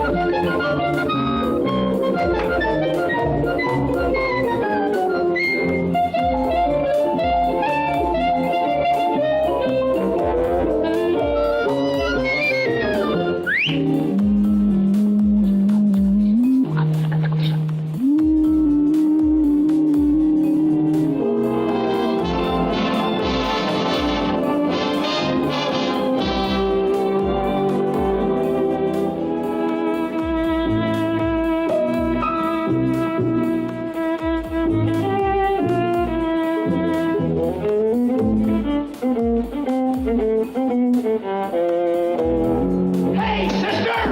Can't you read?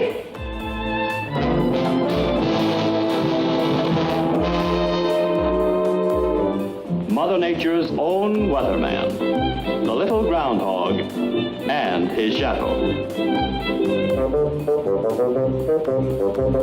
Over here, we find... Hey there, fella. Hey, don't annoy that sign. It's dangerous. Can't you read that sign? You'd better take my advice and leave him alone. Shame, shame. You're a bad boy. The skunk cage is always a center of interest.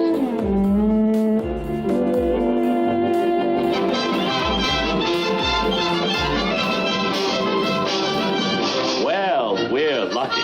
It's feeding time for the giraffe.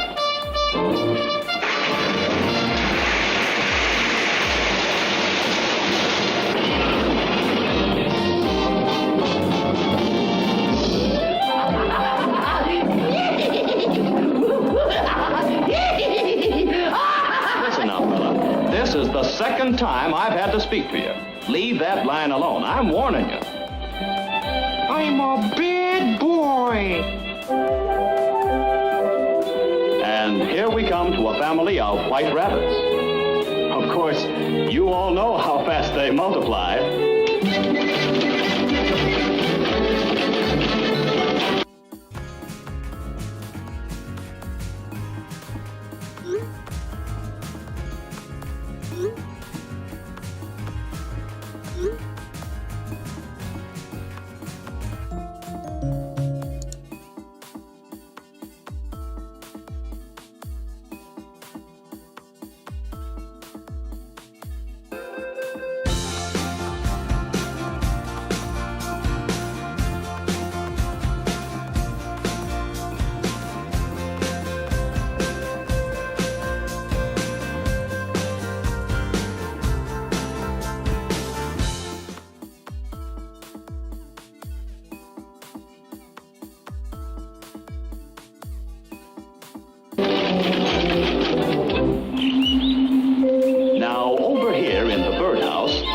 find the wise old owl.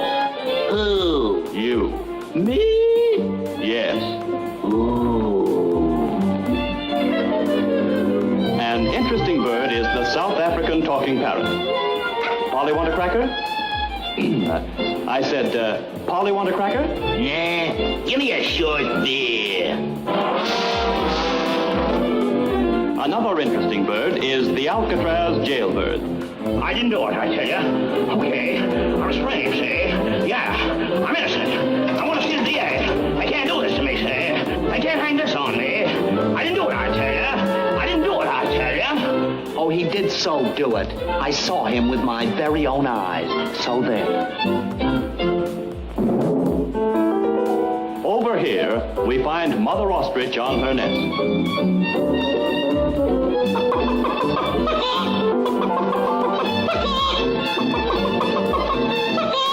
Well, you do have something to crow about. Look out, look out! Well, a jackpot.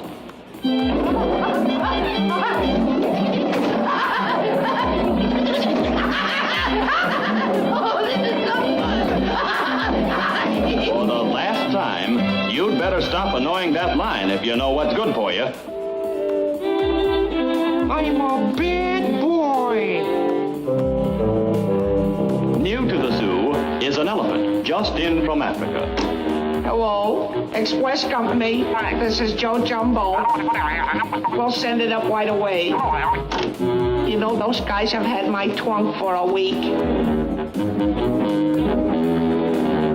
And here we have, well, these are some things we had left over from that last New Year's party.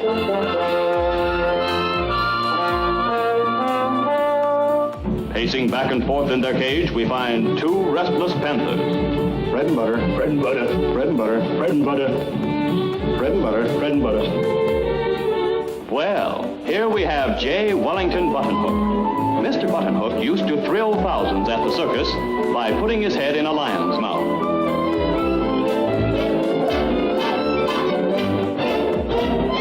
In this cage, we find the Rocky Mountain Wildcat. Hey, just a minute, Bud.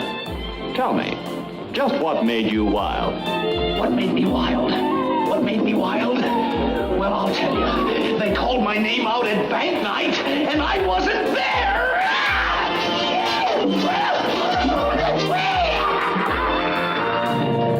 Well, I guess that little fella finally took my advice and went home.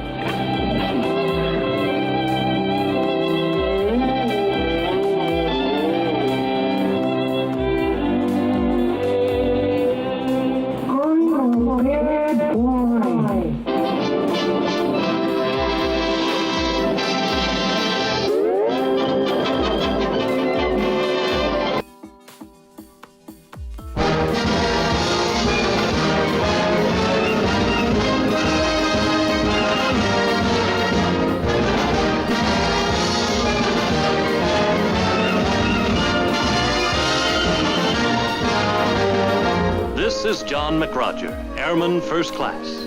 That blissful smile on John's face is because John has reached the end of his first hitch, and John is getting out.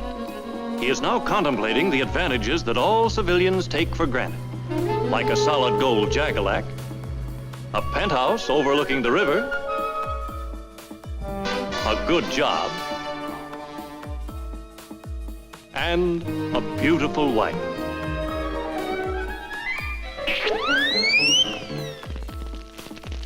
And tuppence to send home to me wife, poor wife. No cares have I to grieve me, no pretty little coil to deceive me. Uh-oh, Happy here it as comes. unbelief. The message. As we go rolling, hi Mac, rolling home.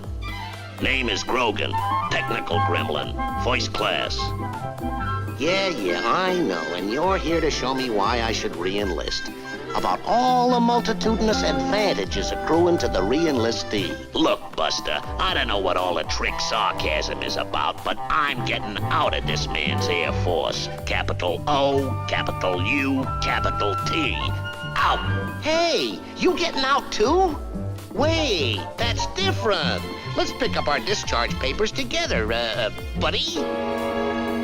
Are you kidding? Why, the minute they start talking to you, you'll go all soft and sign up again. But Shut up. Sit down. Honest, I've been dreaming about getting out ever since I got in. All these guys are the same. Pushovers. Wild Blue Yonder pushovers. I don't know why I'm so soft-headed, but I guess I gotta brief this character so he won't be a patsy and get talked back in. These GI magic wands, always fouled up.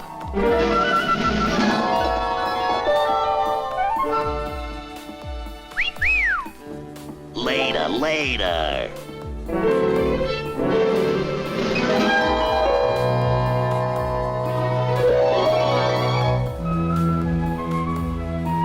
Now then, the first thing they're gonna try to do, they're gonna try to tell you how much better off you'll be staying in the Air Force. Okay, just for the record, let's take a look.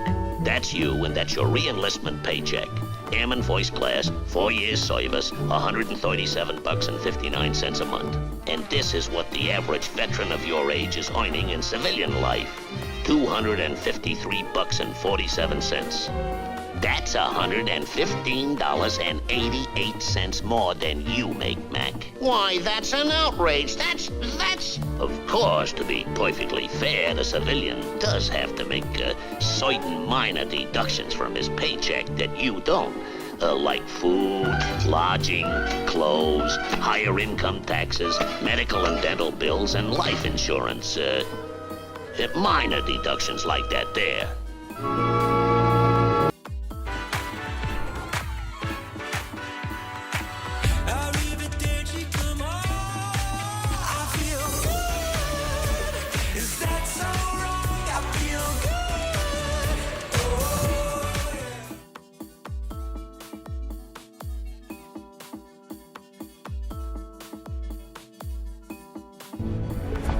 Get cable-free live TV with no hidden fees or long-term contracts and 100+ channels. YouTube TV. Try it free. Terms apply. Cancel anytime.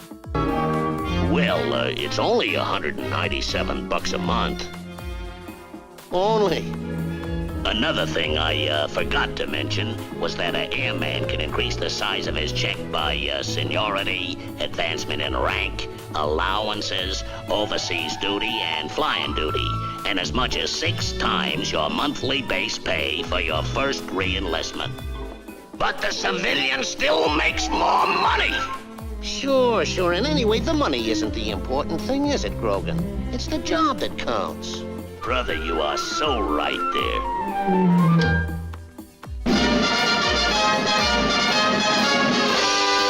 Today we find John McRoger, apprentice trial fastwinder, happily at work. Hey, Mac, there you are.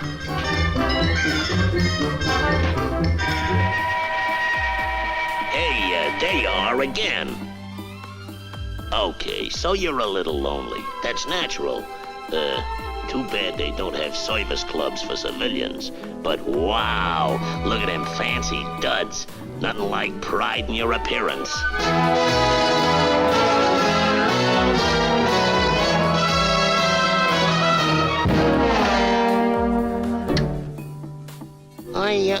I don't know, Grogan. It just doesn't seem quite what I want to do. Look, pal, you can't back out now. Why now, you take retirement. Do you realize that as a civilian, you can look forward to retiring at the age of 65 with a cool $85 coming in from Social Security every month? Yeah? Well, in the Air Force, I can retire when I'm 38 and draw down $137 a month for the rest of my life. What are you, a has-been or something? Where do they get off retiring you at 38? It's an imposition. Some imposition. Okay, I decide I don't want to be imposed on. I decide I'm going to stay in another 10 years, till I'm 48. Then they really impose on you. $229 a month. And Grogan, I've already got 4 years start. Well, you can retire on that kind of dough as a civilian, too.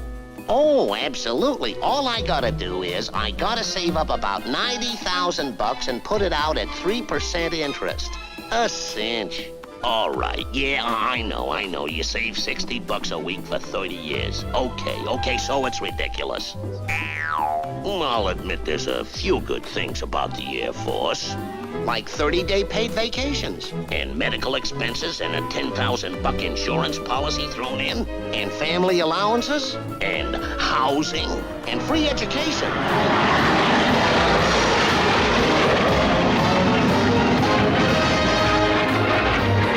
You know something else, Mac?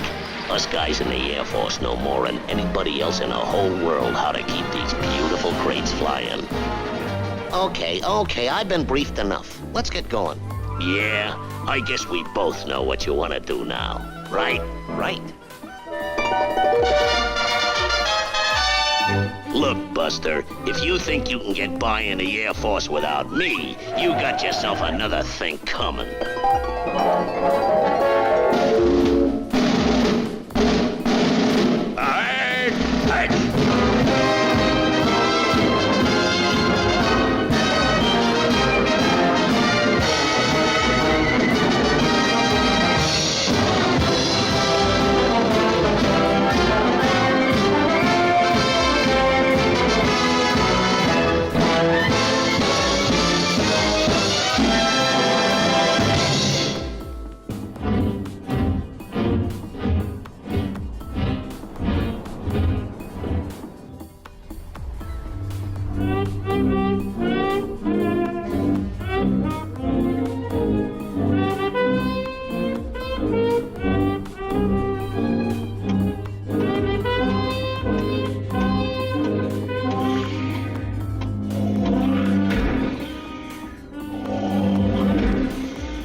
Who done that?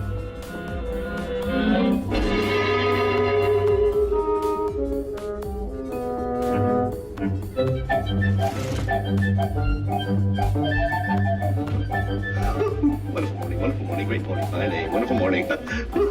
Just said that, didn't I? Fine morning. Time to get up now, gotta get him up. Getting late. Can't sleep all day, you know, no. Can't sleep all day, no. I don't sleep all day myself. Insomnia.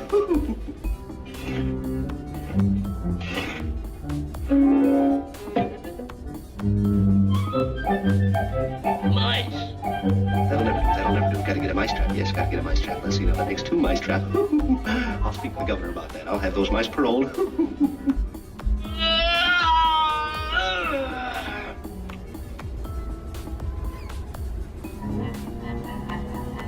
Good morning, Oscar. Hi, look. Just get a load of that sea air.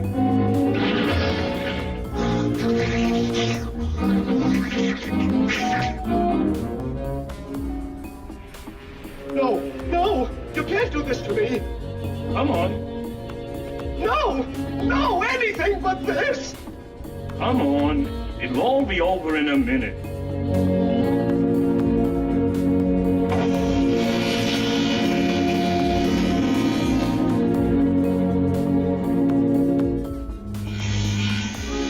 You sure got a tough of whiskers, buddy.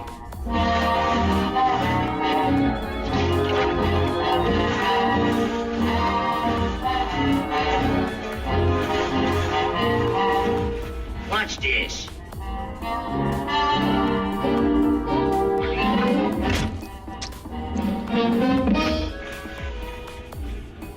Who threw that?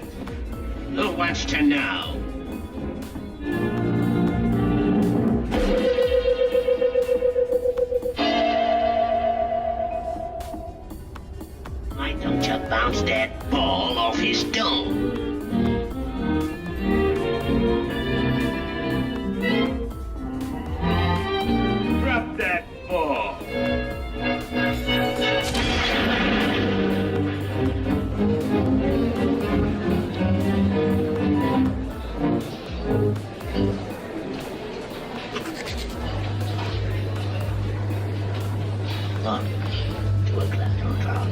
o'clock. 2 o'clock. 2 o'clock. 2 o'clock.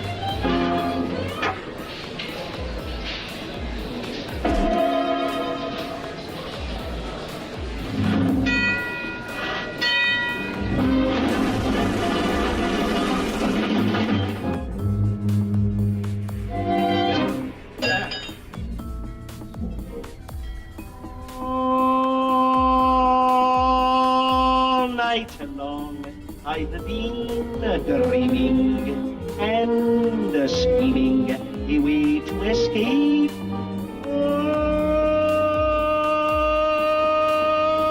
Was the warden and guards, they all bore me. Life in prison was never meant for me. All in all, I said I hate to leave my cell, mateys. Okay, but we all understand. 11 buddies, sorry, so very, very, very sorry, warden dear. About time scramming from here. Now I am going to go.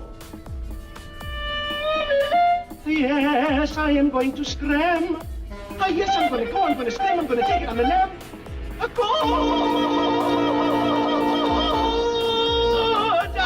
Bye.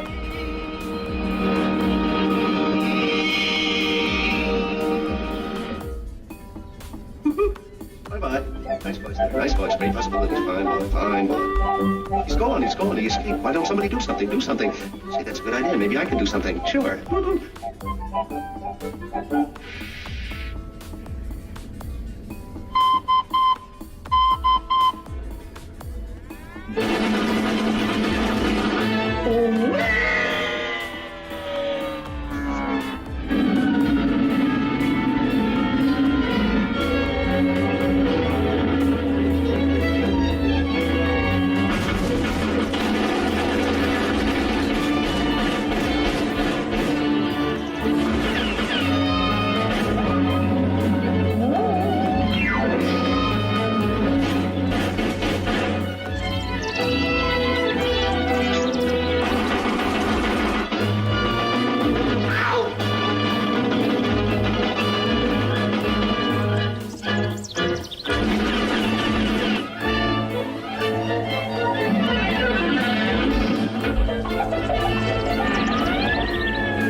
Cheer up, buddy.